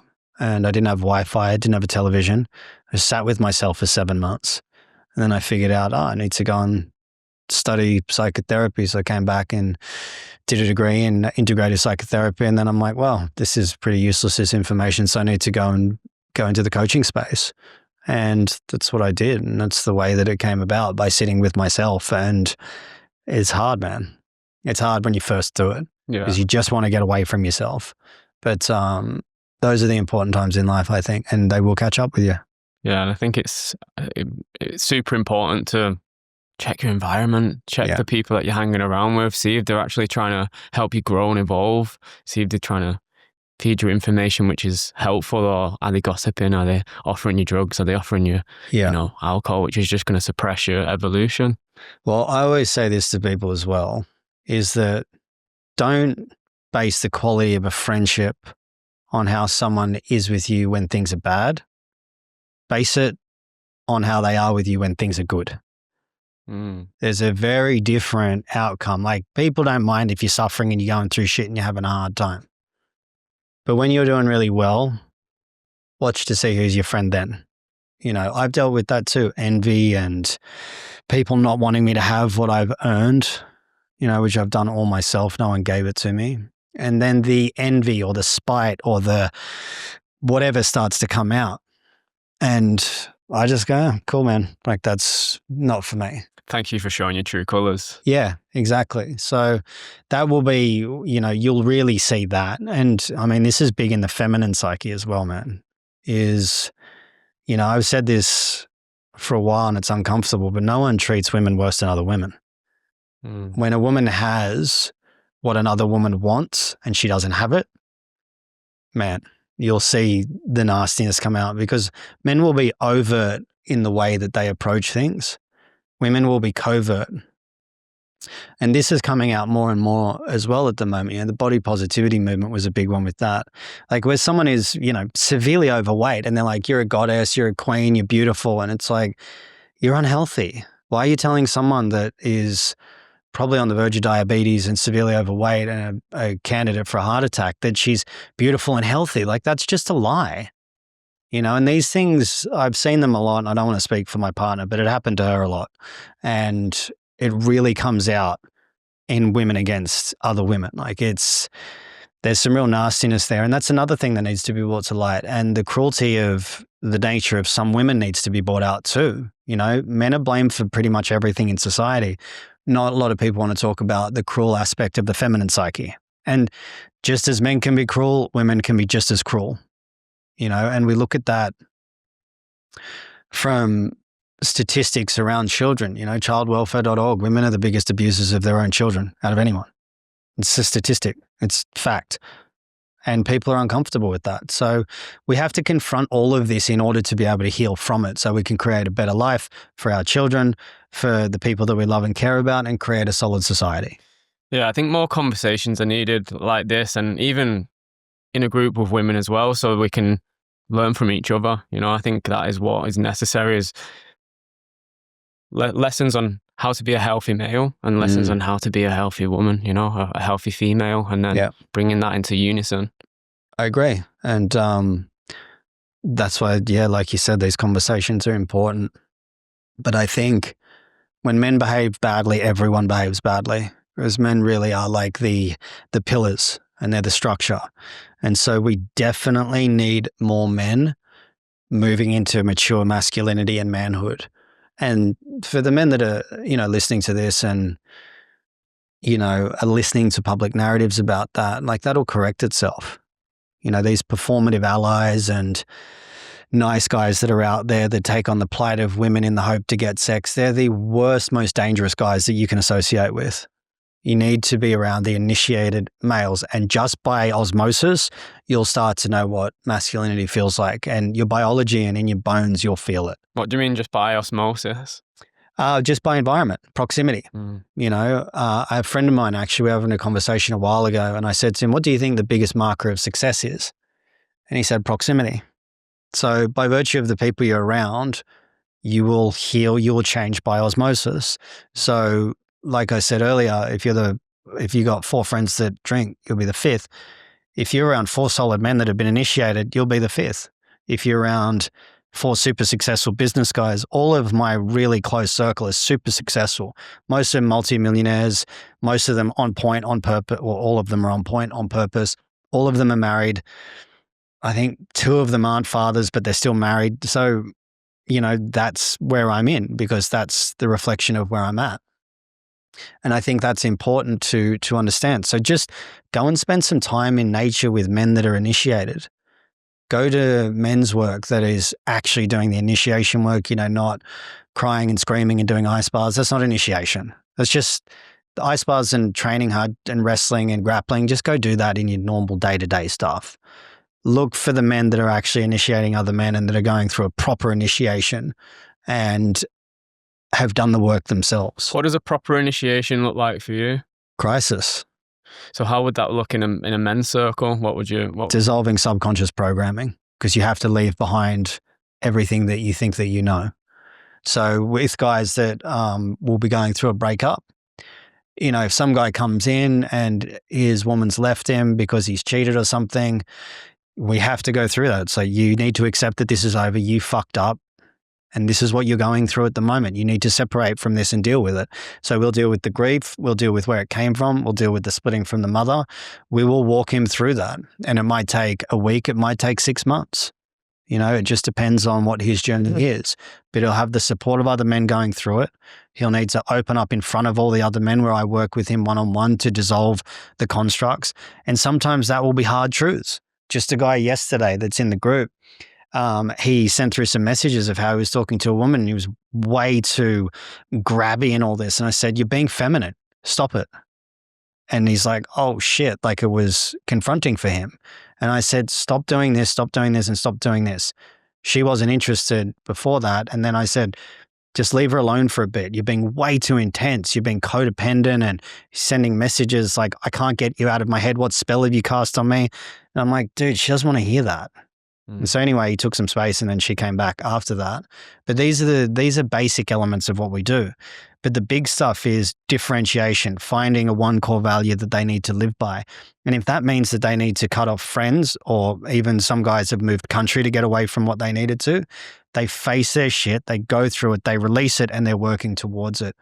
I've got 34 men in my men's group, and every single one of them is taking on the hard task. Because the hard task is what we need to face. That might be, I'm not ready for a relationship. I worked with one guy, he just got engaged recently. Max is his name. He won't mind me mentioning his name. He came to me 2 years ago with chronic anxiety. In the space of that 2 years, he solved his anxiety. I taught him how to do my method. He now works with people. He's got a business that turns over $30,000 a month. And his last thing was getting married. So I had to help him through a breakup, or a previous breakup he was holding on to. I said, you're not over the breakup. I said, you're over the breakup. You're not over the story of the breakup. So I got him to resolve it. He went back and fixed it with the woman. And the woman that he was seeing, I said, if you're not going to commit to her, you need to leave her and you need to make a choice. Within sort of 3 months, he proposed the other day. This is going from boy psychology to man psychology. And his journey wasn't easy, man. We had to split him from the mother, got him to heal the stuff that happened with his father. He had to step up and commit to his woman. And now he's like, oh man, now I get what you were saying the whole time about when you actually enter into that realm of manhood, all you want to do is like commit, get married, settle down, look after your family, and that becomes your focus. And it was a brutal journey for him, man. Do you think that requires a level of vulnerability though to get to them, to get to understand that and to be able to break that? How do you define vulnerability? Me personally, vulnerability is going within and sharing with other people what you're feeling. I feel like, you know, openly talking, being courageous is being vulnerable as well, you know, in a group setting with men, especially, like sharing, you know, your traumas and your pains and talking about stuff that's hurt you. I think that's being vulnerable. Even crying in front of another person is being vulnerable. That's the way I kind of view it. Those elements, right? And I think where men get lost is that they think that that is the defining part of strength. And I don't agree with that. Vulnerability and openness is a key point of exposure to put yourself and be willing to let it go. Courage, discipline, and action, what you do after that is what matters. Because otherwise it's just, you're collapsing into your feelings all the time. The vulnerability is strengthening. It's kind of like it's almost doublespeak. George Orwell wrote about that in 1984, doublespeak. It's like the control wrapped up as care thing, right? These are just moral inversions, and doublespeak is war is peace, freedom is slavery, knowledge is ignorance, or something like that. And the whole vulnerability thing was brought in by Brene Brown, and she talks to a lot of men about that. I'm like, yeah, but she's still a woman. She's never going to understand what it means to be a man. So I think that vulnerability and openness is one aspect that you have to face, but it's what you do with it, which is the courage, discipline, and action afterwards to get the result of the change. Because it's like when people apologize, there's no greater apology than change behavior. Yeah, actions speak louder than words. Action, yeah, and men are action oriented. So yes, there's an element of that which you're correct, where you have to step into it. Most of the guys that come and see me, it's gotten so bad that they don't have a choice. So the vulnerability isn't the big part. It's, what do I have to do to fix this? What do I have to leave behind? What is life trying to get me to leave behind? One of the hardest things is even just looking at it and admitting the way that you were raised was horrible. Other things are seeing the truth of the person that they're with. A lot of guys slip into fantasy and what's it called? One-itis, I think it is, or something about their woman. And we will look at, what are the good traits? What are the bad traits? And out of the 34 men, I've probably got 14 in there that have been with women that have got borderline personality disorder. They're a fucking nightmare to deal with. Not the guys, the women. They will take you to hell. Same with narcissistic personality disorder. And they're all in cognitive dissonance. So to break them out of cognitive dissonance, which is a denial of reality. And facing that, mate, it's a crushing journey for a man to say, hang on, the woman I've been with for 3 years that I was going to marry openly told me has got borderline personality disorder is not who I thought she was. And start questioning your own mind, like what's real anymore. Yeah, correct. And then going back and then saying, okay, well, actually my mum's got it, or, you know, my dad had it, or whatever it looks like. I mean, that's brutal. There's one guy in my group that had two diagnosed borderline personality disorder women back to back. And mate, I have so much respect for this guy, because he just goes, tell me what to do. I said, you got to leave, man, because your health's fucked. And one of the really important things with relationships, this is men and women. If your health declines while being with this person is abusive and toxic. Okay. That's the first thing that you need to look out for with someone. The second thing, if they've got a diagnosed personality disorder, run for the hills. What's a diagnosed personality disorder look like? Like a cluster B personality disorder. So borderline personality disorder, narcissistic personality disorder, histrionic personality disorder, antisocial personality disorder. So these people will make your life a living hell. You cannot have a normal relationship with them. Some people argue with that. Some people will get triggered by this and say, you know, borderline can be healed and all that. Sure, it can be mitigated. I can't remember the guy that I studied under with this. There's people with CPTSD, which can be misdiagnosed as a personality disorder. That's different. That's not what I'm talking about. I'm talking about the people with the real disorders. And the guy that I studied with, he spoke about how a normal person with CPTSD, you lift up the hood of a car and the engine's a bit fucked, but you can fix it. With the true personality disorders, it's like lifting up the hood and there's no engine. you can't deal with them. And I know that from having a mother with NPD, being with one woman with NPD, which is narcissistic personality disorder. I've had interactions with one woman that had borderline personality disorder that lasted 6 days, and it was like a fucking circus. And they're chaos, man. And yes, they deserve love. Everyone deserves love. Cool. But the men that I work with, I will tell them to walk away from that. No question. So these women that I've got that probably need to do the same thing what the men are doing with you, but with a female initiator. Yeah, I mean, I don't know if BPD and NPD can be healed, like the true thing. CPTSD can be healed. Go work on that. Go do your EMDR therapy or whatever works for you. That can be healed. That can be healed and it can be dealt with. But I would say the same to a woman if she's with a guy. Like, this isn't gender specific, by the way. It's just that I work with men. But some of the hardest things that these guys are going to go through is looking that in the eye and go, fuck, I've spent 3 years, I'm engaged, my health's gone to shit, my whole life is in shambles, it's terrible, I don't sleep at night, I've got insomnia, I've lost 10 kilos since I've been with this person. That's not a good sign to be with someone. You know, and if the rest of their life is in order, then the one thing is going to be out of order is the relationship. And man, you got to walk away from it. And one of the guys did it in our group. I didn't think he was going to do it, but he did it. And his life in 3 months is dramatically changed. He's starting to feel joy again. The color's coming back into his life. He was like, man, what the fuck was I doing? Wish I'd found you 3 years ago. I said, it's the initiation, dude. How important do you think a healthy woman is in a man's life then? Well, I mean, obviously that's the opposite of. It's the thing. Because me personally, like the woman that I've got in my life today for 7 years has immensely changed my life. She's helped me feel again, which helped me tap into my healthy side of my feminine as well.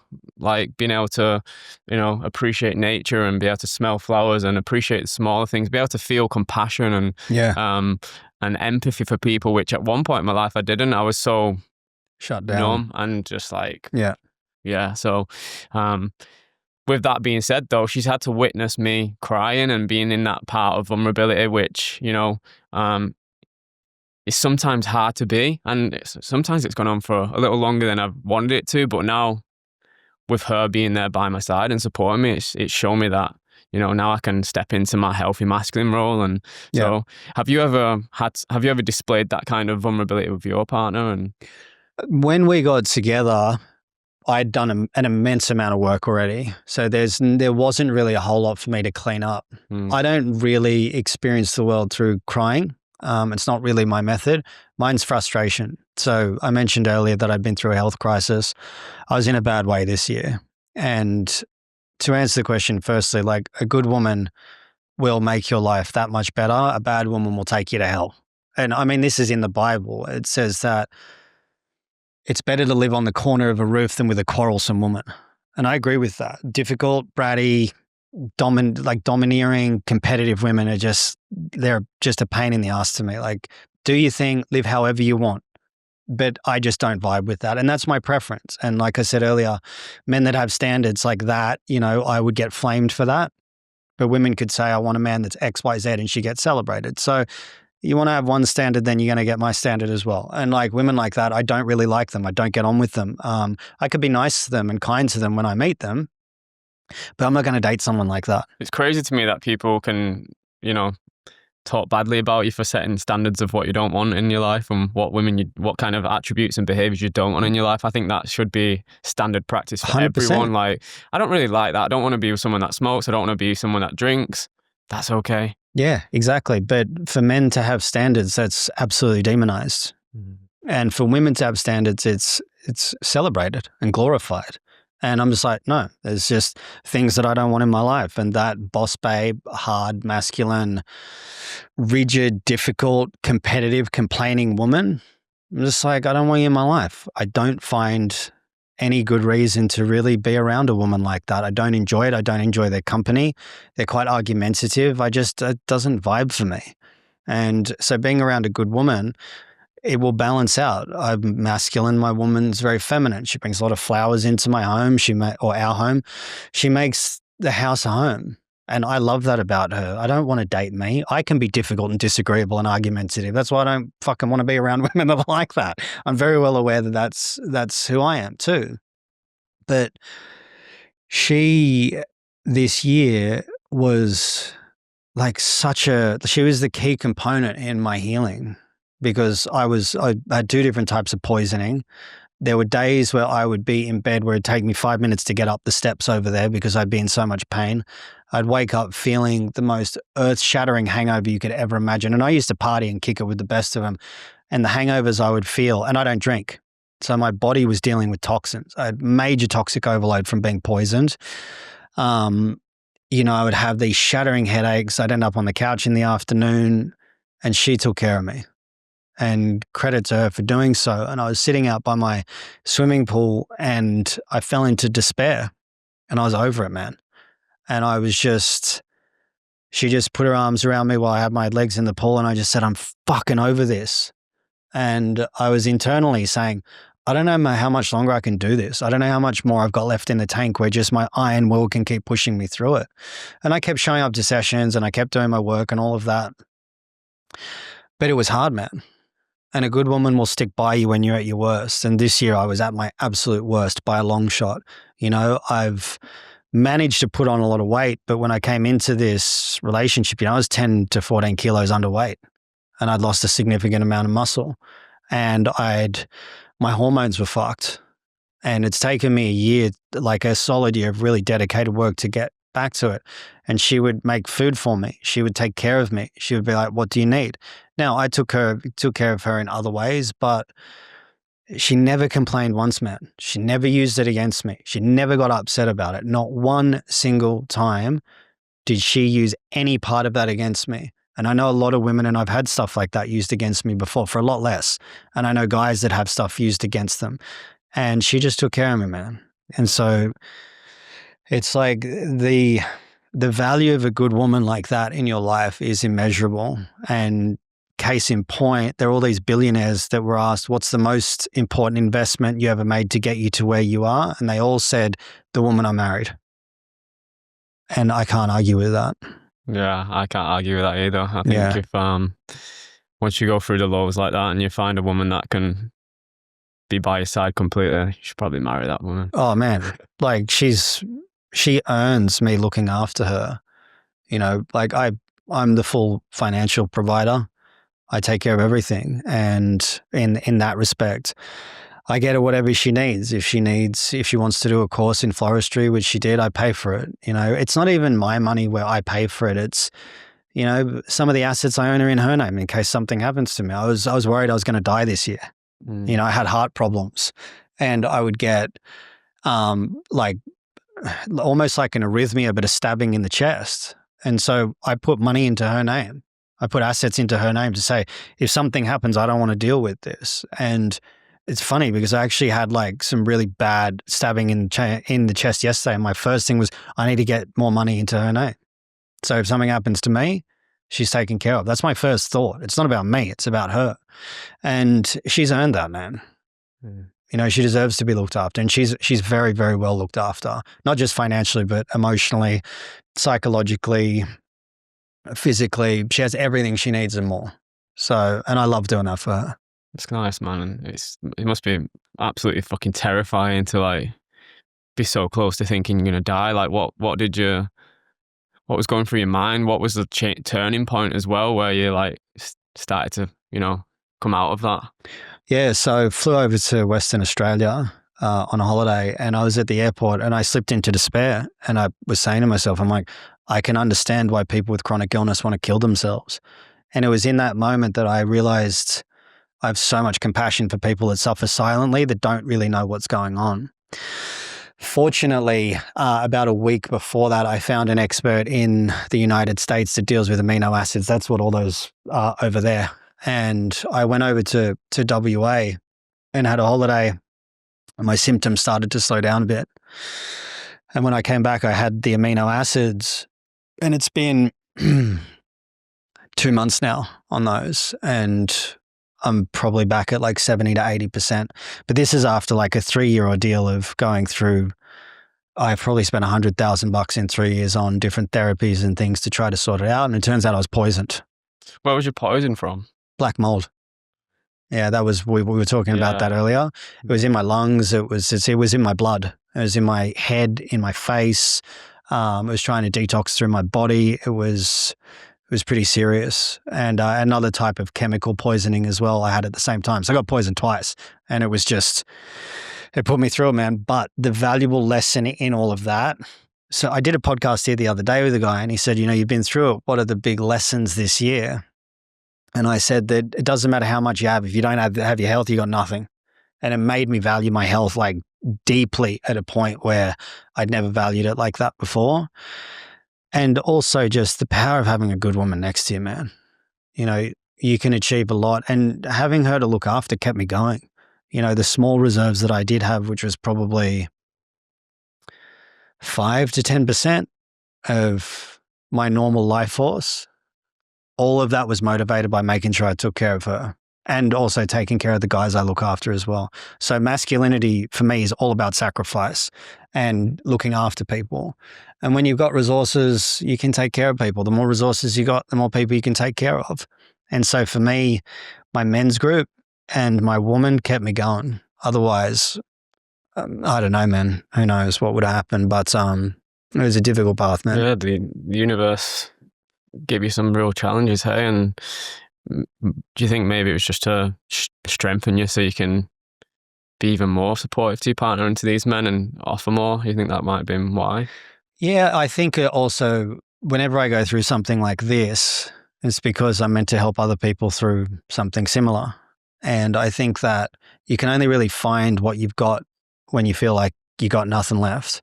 And so I think if anything, it was the value of health and realizing, how lucky I am and how blessed I am to have a good woman that just was in the trenches with me. And like I said, she never made it about herself. She never, ever once weaponized or used it against me. My libido crashed and was through the floor at the time as well. So I had no life force, no energy, man. I was fucked. And it's not a difficult thing to admit, but it's a hard thing to sort of bring forward because, everyone thinks like I'm solid and like I've just got it all together, and I'll show up when I need to, but it's like I was in a very, very, very bad way. And to be lucky enough to have her to help me walk through it and to have the purpose that I've got, those were the two things that kept me anchored during it.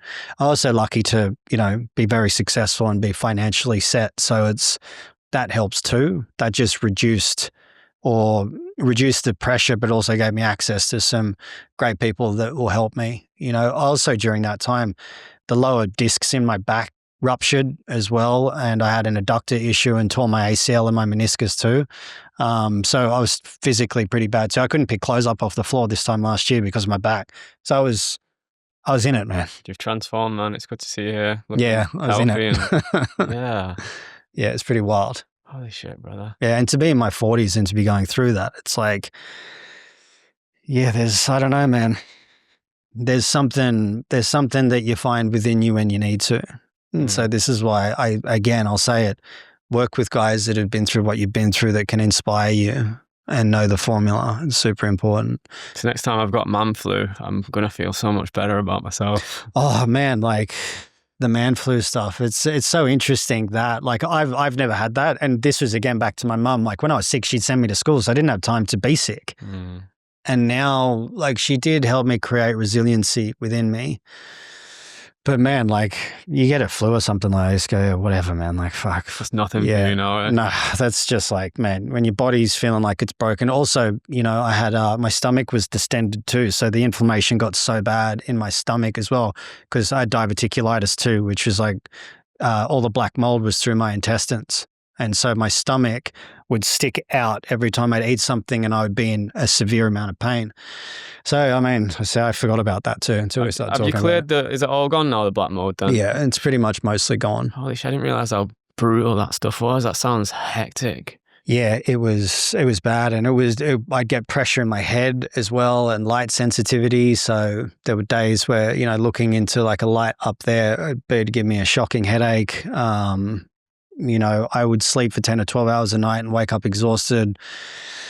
Some days I'd struggle to get out of bed to work. Like I literally couldn't lift my head off the pillow. My liver was producing alcohol based on what this expert told me in the States in order to try to detox. And so I'd wake up with the most crushing hangover you could ever imagine. Your liver was creating alcohol without you drinking. Yeah. That's insane. I didn't realize that's that what she told me. Yeah, it was, oh, dude. And then issues with my back as well, and the adductor and pelvic floor muscle issues, and I had an impinged pudendal nerve as well, which governs all of the lower region. Like, mate, it was anyway, I'll stop going on about it because it was insane though, like the amount of things that accumulated all at once. Why do you think it just happened at that one time? Do you think there was something leading up to it, or do you think there was something you needed, a massive shift that needed to happen for you? Do you think you hit a ceiling and it needed breaking through? How do you look back at that? I think it was just, it taught me the value of health. And do you think you didn't respect health before that though? No, I didn't, man. You didn't? No. Even though I'd train hard and do all that. But, I used to party a lot and I wouldn't eat right. I basically got by on pure genetics for a lot of the time. I wouldn't have to work out very hard to get the body that I want. I'd be really muscular and lean naturally just from genetics. And, I felt like because I looked good, that it meant the insides were good. And, I'd have go out and party for days at a time and do drugs and all that sort of stuff. And I think that when there's a lesson to learn, you will be met with the necessary force to teach you what you need to from that. So like the relationship that initiated me, I had other women that were nowhere near as, say, powerful as she was to break me open, but I wasn't listening. And then life went, send in the big guns to sort it out, and I got sorted out. So the natural byproduct then was the physical aspect. And so for me to truly value health, it had to get really bad before I could truly value it. Then in the gift of it as well, I saw what it was like to be supported by a good woman. And I've never really had the support from a woman before. I've been the supporter, but given they were in my 20s. I had two amazing girlfriends in my 20s.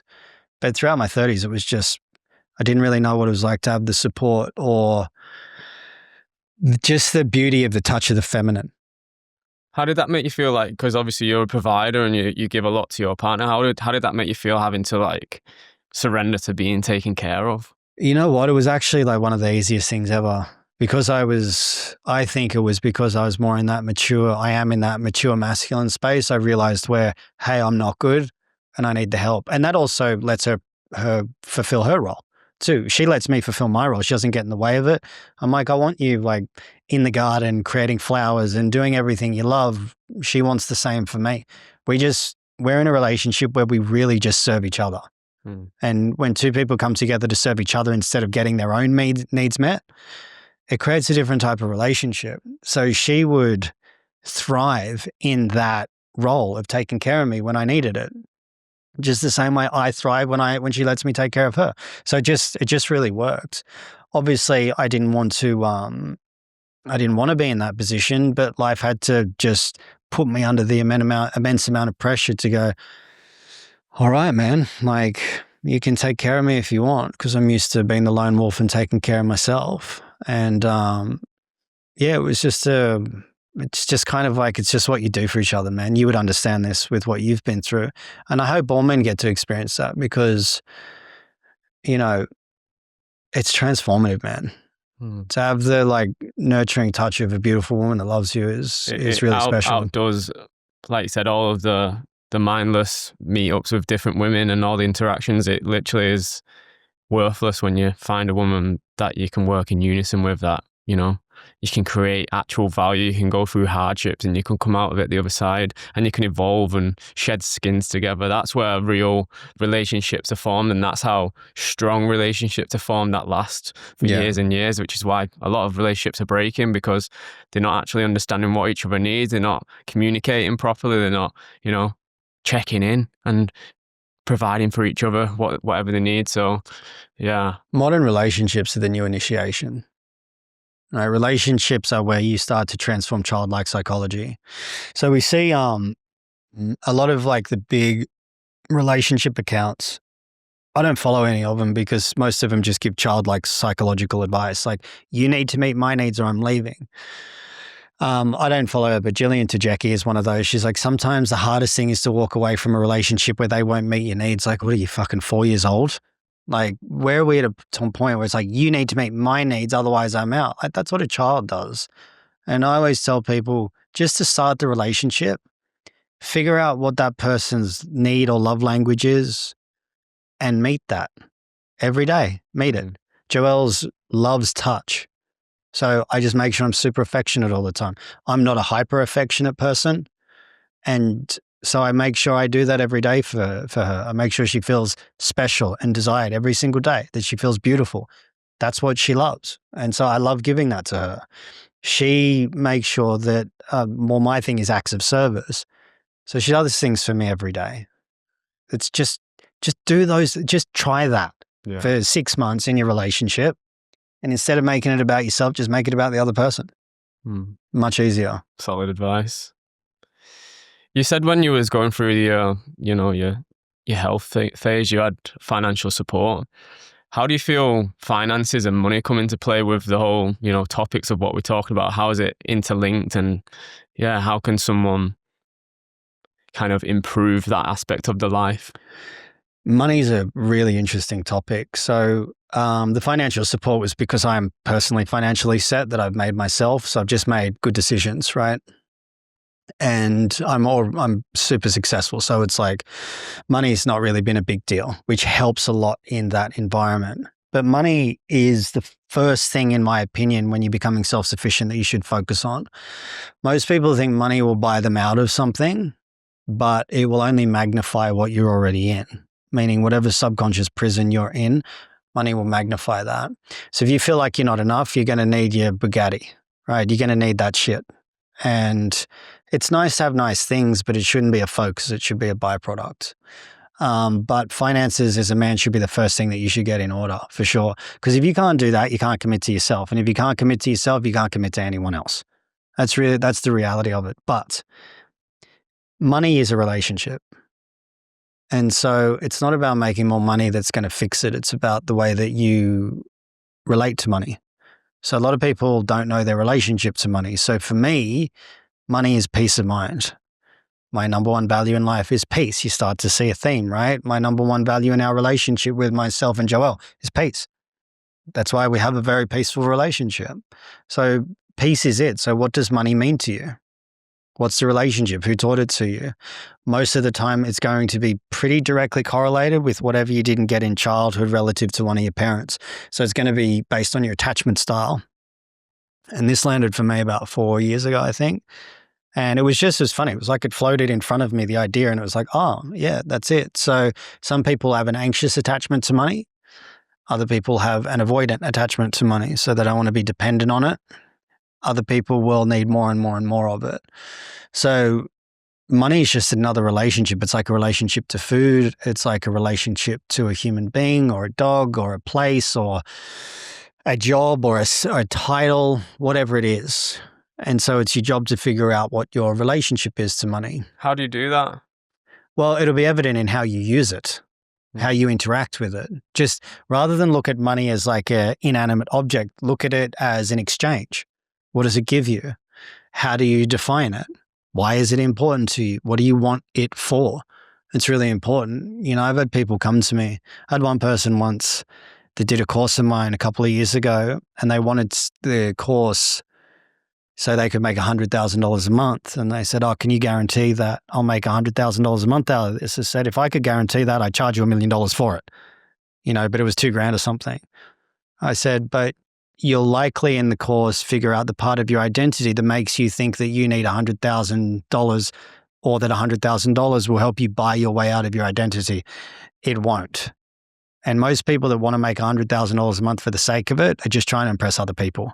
It's to use as a way to make more money rather than actual, why do I need this?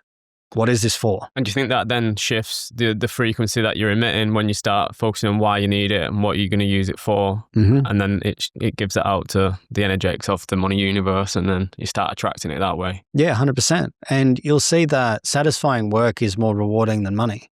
You know, I've made millions, I've lost millions, I've made it again. They're just numbers. It's about what you're doing that satisfies you based on the time you have, which is more important. So I always look at, you know, when you're looking at purpose is always going to be more rewarding to you than money ever will be. That's why you see people with money over time, you start to forget what things cost. You just go, I don't know, I can't remember what I paid for that or that, you know. But most people that haven't made money will remember how everything costs. And 12, 13 years ago, I remember a boss of mine, he had a Rolex and I said, how much did that cost? He goes, I don't remember. And I was like, yeah, as if you don't remember what you paid for it, etc. But now I get it because I've made a lot of money since then and I don't remember what I paid. I don't know what I paid for I can't remember what I paid for my Mercedes. I asked Joelle about our couch that's behind you that was really expensive. I'm like, well, how much did we pay for it? We only bought it 6 months ago. You just stop focusing on the money. And what happens is a byproduct is money becomes a kind of like an indicator of the problem that you solve in the world. So you'll be paid directly in direct proportion to the problem that you solve. Then once you start to get to a certain point, it'll be, well, what do I actually want to do with my time for the money? That's where I'm at now, where my thing is I just want to work with men, helping them split from the mother. I have a capacity of about 35 to 40 men in my group because we have a WhatsApp chat outside of that, which takes a lot of time because I coach guys every single day with what they're going through, and you get 40 guys in there, it starts to add up. But that's all I want to do. And so you got to know your number as well of what you want to make. So when I ask people, what's your number? They're like that. And they don't know. They just don't know. So if you don't know where you're going, you're just going to land anywhere. So for me, for a while, it was $1 million a year. And then I shifted that to a little bit lower than that. And it was funny because when I shifted it, I asked Joelle, I said, can you go? Because she helps me with some of the admin stuff in my business. I said, can you go into the men's group and figure out what I make from that? Because I didn't know. And it was like 20 grand over the number that I said that's what I wanted to make. So it was already there. And I went, oh, that's a relief. The paradox of that is since I did that, then more money started to come in. So this year I was focusing on making $1 million this year. And I bought in business scalers to help me, or scaling business guys to help me do it. And it was the first year I've been really stressed in my business. It was the first year where I was like, oh, I'm not enjoying this. So as soon as I scrapped it, I went, you know what, like my life's not going to get very different from what I make to $1 million a year. In fact, it's not going to change at all. And so focusing on money, once you get to a certain point, becomes a point of stress. When you're starting out, yes, it should be how much do you need to make more than what you need? Budgets are I spend less than what I earn. That's more of a scarcity-based construct, and that can work very well. But make more than what you need. That's always been my narrative. I didn't even realize it. I just go, yeah, I just always make more than what I need, and I've always made more than what I need, surprisingly. So it's important from that perspective. When you're young, in your 20s should just be for learning. 30s are for earning, and then 40s is where it really crystallizes for the most part. Did you have mentors to teach you that mindset of money? Obviously, you said you surround with millionaires and business people, but before that, when you was a bit younger, how was your relationship with money then to now, and where did it kind of shift? Mine was definitely more of the anxious attachment style. I could never get enough of it. So I'd make 100,000 in a month, I'd spend 110. Couldn't get rid of it fast enough. Because there are a number of reasons in that. I was in a binge and purge cycle. Binge and purge can be correlated to relationships, dating, money, food, gambling, whatever it is. My life was wired based on fear of loss. So if I didn't get enough, I wouldn't feel satisfied. But then when I got enough, I'd have to get rid of it, because what I was really just trying to sublimate or prove right, actually, rather than sublimate, was fear of loss. I was driven by fear of loss. And so that came from when I was a kid. My dad went to prison when I was 4.5 or 5, and he developed a heart condition in there. And my mum pulled me into a room and said, your father's probably not going to come home. He's probably going to die. And that was not even close, right? But then she used that as a tool of manipulation to control me and my siblings. And anytime we would act out or be too boisterous or loud as a kid, she would say, you're going to kill your father if you act like that. And this wasn't just once a month. This was 3-4 times a week. So from a very young age, my whole thing was around fear of loss. So I thought I was going to lose my dad for years. And it only, I only broke out of that when I was like 32, 33, because it was even maybe later, 35 or something. And so all I did was transfer that onto money. So I'd have to get it as fast as possible and then get rid of it so no one could take it. And so everything was wired around fear of loss for me. And once I overcame that, then things started to shift and change. How do you overcome that though?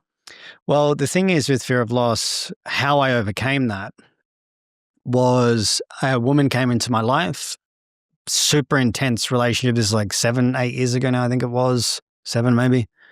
She came in, then she just left and disappeared after 6 weeks. And I remember I was outside the back of my apartment in Bondi. I was talking to a friend of mine and I said, it's like I slipped almost unconscious in my narrative. And I said, you know what's really strange? It was almost like she came in to show me that I had a fear of loss and then she had to leave me in order to reveal it so then I wouldn't be attached to the fact that she left. And I went, and then my body started to vibrate with like energetic heat.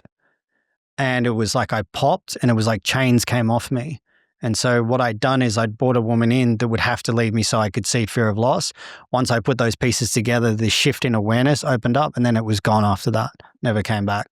So for men in the current situation now, say they, or even women, men and women, if they're wanting to, attract more and attract abundance of wealth, because, it gives a lot of things for people. For me, it's freedom, to be able to travel and see my family, go to England and, not have to go and do a 9-to-5 job. It's freedom to do what I want. What would be something, like you said, getting clear on how much you want to make, getting clear on why you want to make it? Is there anything else? Yeah, you got to look at the motivation as to why, right? So you want freedom, you don't want money. That's the thing. Like I always say to people, if I put you in a prison cell, I go, how much do you want? Most people say 10 million, right? I go, all right, if I put you in a prison cell with a suitcase full of cash that was 10 million in there, you can keep it while you're in the prison cell or you can leave, but you got to leave the money behind. What are you going to want? And like freedom. It's like, okay, so what does freedom mean to you? What does it actually mean? Freedom is generally a type of psychological freedom, but the only thing that's making you think that you need money to be free is a part of you that you haven't freed yourself from. So people want more as a reaction to I've got less, that you can't fulfill on that. That's the thing. This is why when you got to know your number, you're like, what actually is right for the number that I need? So then you want to make a little bit more than that and then be satisfied with that. So for me, $1 million a year was pure vanity. It wasn't authentic, right? I don't need $1 million a year. It's just at that point, there's really no extra time I need to work. If that's a byproduct and it happens, fantastic. But my life doesn't change from $500,000 to 700,000 to 1 million. So I was putting all this extra stress on myself as a vanity metric. And then I went, you know what? No, I don't need to do this. What is actually comfortable for me? What do I need? And then I put extra on top of that in order to dictate what I need. I like to travel twice a year with Joelle. I like to fly business and first class and stay in 5-star hotels. You've seen my house. It's a pretty nice house. I like to live in a nice space. I like to have a couple of nice things, but I don't need more than that. So you really have to delineate, what is it that I want from life? What do I want to achieve? The problem is when we're like more, what happens with that is people leverage their lifestyle to the amount that they make. And I used to do that because it was never enough. So more can be a dangerous drug. Agreed. Right? It can be really dangerous. So when you've had all the things, like one of the things that I loved was watches, and I had like a pretty expensive precious metal Rolex watch collection. I sold most of those. I've only got one left, which is the one on my wrist now. I had multiple and I'm like, I don't wear these anymore. I don't need them. I'm going to get rid of them. And then sort of moving, the house that I'm in now, I think it's worth 5 million. And Joelle and I are like, we don't need this much space. But when we moved in here, I said, this is kind of my level. I don't even know if I need more. Now it's more of a hassle than anything else because we have to keep the place tidy and there's just the two of us with the dog. So I could do half this size and it'd be good. So those sorts of things start to kick in where excess is not what we're about anymore. But I've certainly lived a life of excess and I can tell you there's no answers there. So know your number and be realistic. Like if you're making 80 grand a year and you're like, I need 10 million. Like it's too far to stretch. Like use money. And this is a really important point. Use money as a reflection to understand what part of you need to leave behind to solve the problem to get the money. Okay. So the paradox is, right, is wanting to make $1 million a year. I need to leave the part of me behind that wanted to make $1 million a year. That will lead me to making $1 million a year.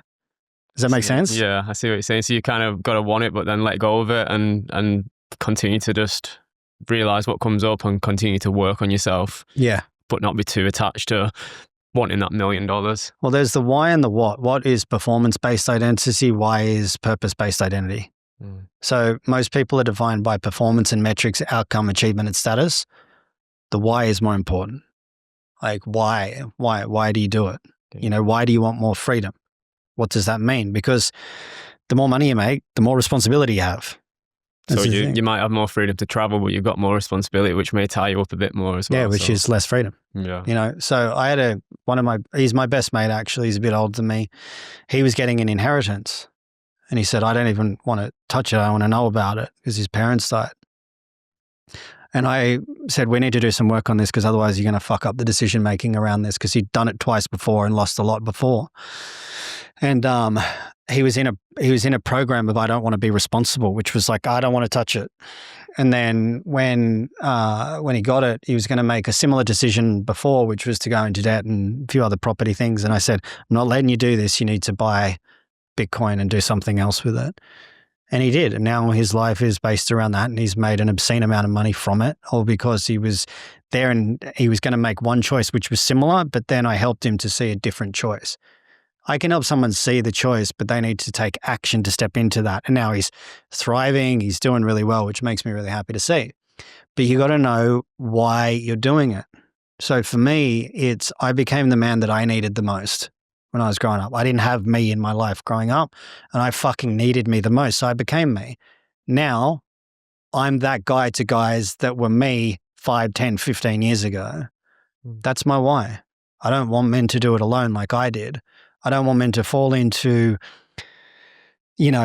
devastating abuse cycles with the wrong women. I don't want them to resort to drugs and womanizing and sleeping around and being men that aren't living up to the standards that I can see in them.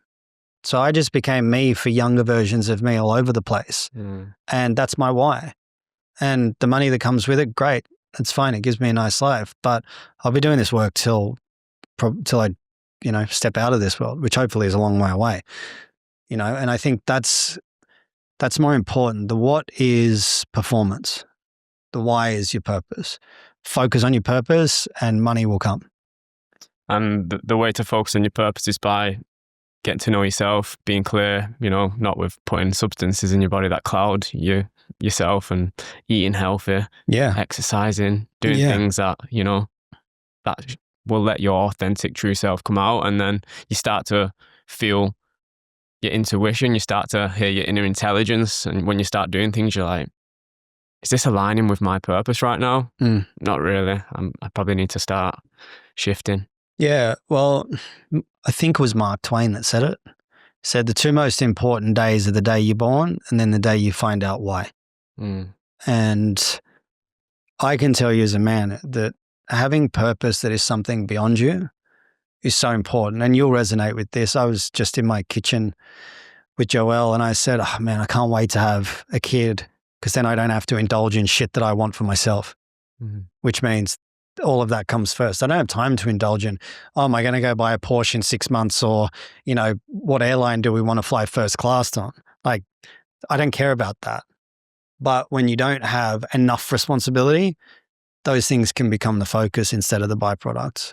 Not that that's where I'm at now, but I just said to her, I go, man, I can't wait, because then my life just becomes about my family and you guys. And even though it already is, bringing a child in is another dynamic which stretches you more, and I can't wait for that. Yeah, it's very humbling. It's very, you look at yourself and you look at your financial situation and you look at, that is one of my whys, is like, I don't want my daughter to have to work 9 to 5. I don't want her to get in the rat race and go through what I went through with 30 different jobs. This is why I'm now pushing myself and interacting with people like you, so I can firstly educate myself Mm. because I'm still learning, and also educate people that are watching, because, you know, having that person that I would have wanted as a young child to be there to show me and to listen to these conversations, and, you know, other men out there that are my age or even older, it doesn't really matter how old, that can watch these conversations and go, this is really good advice. So Yeah, I think I get asked a lot about legacy. Like, what's your legacy? What do you want to leave? And I'm like, healthy children. That's it. And people say, what does that look like? And I said, I teach them to think for themselves. yeah. That's it. So by the time our kids grow up, the financial system's going to be different. The world's going to be different. There's AI that's, you know, going to replace a lot of jobs. The world's going to look very different over the next 10 years.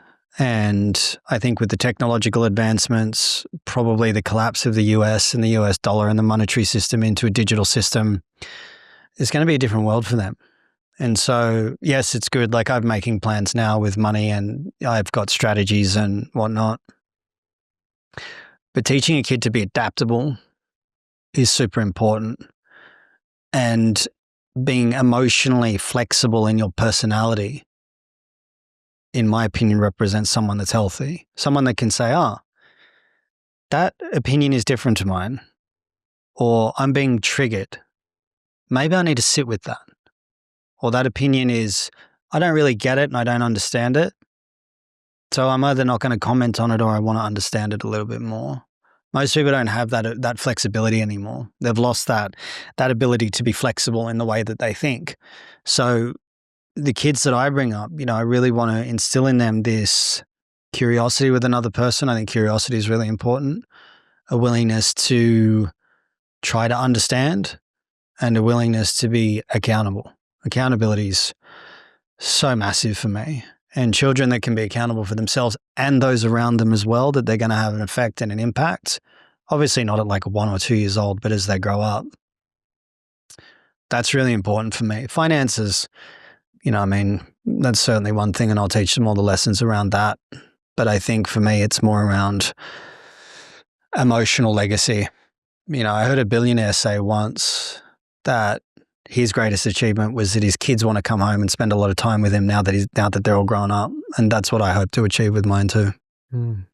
It's beautiful. I agree with that. It's teaching them the ways of life, which you can't buy with money. The morals, the lessons, and even more so why it's important as yourself being to be a father, and myself being a father, of how am I acting, self-accountability, self-reflection, and it's the same loop, comes back to yourself. Yeah. Always. Yeah. Beautiful. Well, is there any leaving notes you'd like to give to the world, or anyone listening, any men, any women, anything that comes to mind? Or do you feel like we've got most? I think we got a lot out of that one. But yeah, I think for men, it's like, just stop apologizing for being male. You know, you're not responsible for things that happened 100, 200, 300 years ago. Don't apologize for that. Just be yourself, man. Like, not even just be yourself, but learn to embrace your masculine inner authority and stand for something. Live by values. Take care of a family. Family is the cornerstone. My dog's come over, so he's like, yep, I'm ready, I'm done. But apart from that, I think, I think we said it. I think we got through enough. Otherwise, we'll get on another tangent for another half hour or an hour. So yeah, we'll leave that there. I appreciate your time, and I'm glad that you're healthy and, you know, doing this work for men. And I think it's really important to have healthy masculine and healthy role models in this world. So keep doing it. Thanks, man. I appreciate the time. All right. Thank you. Cheers, brother.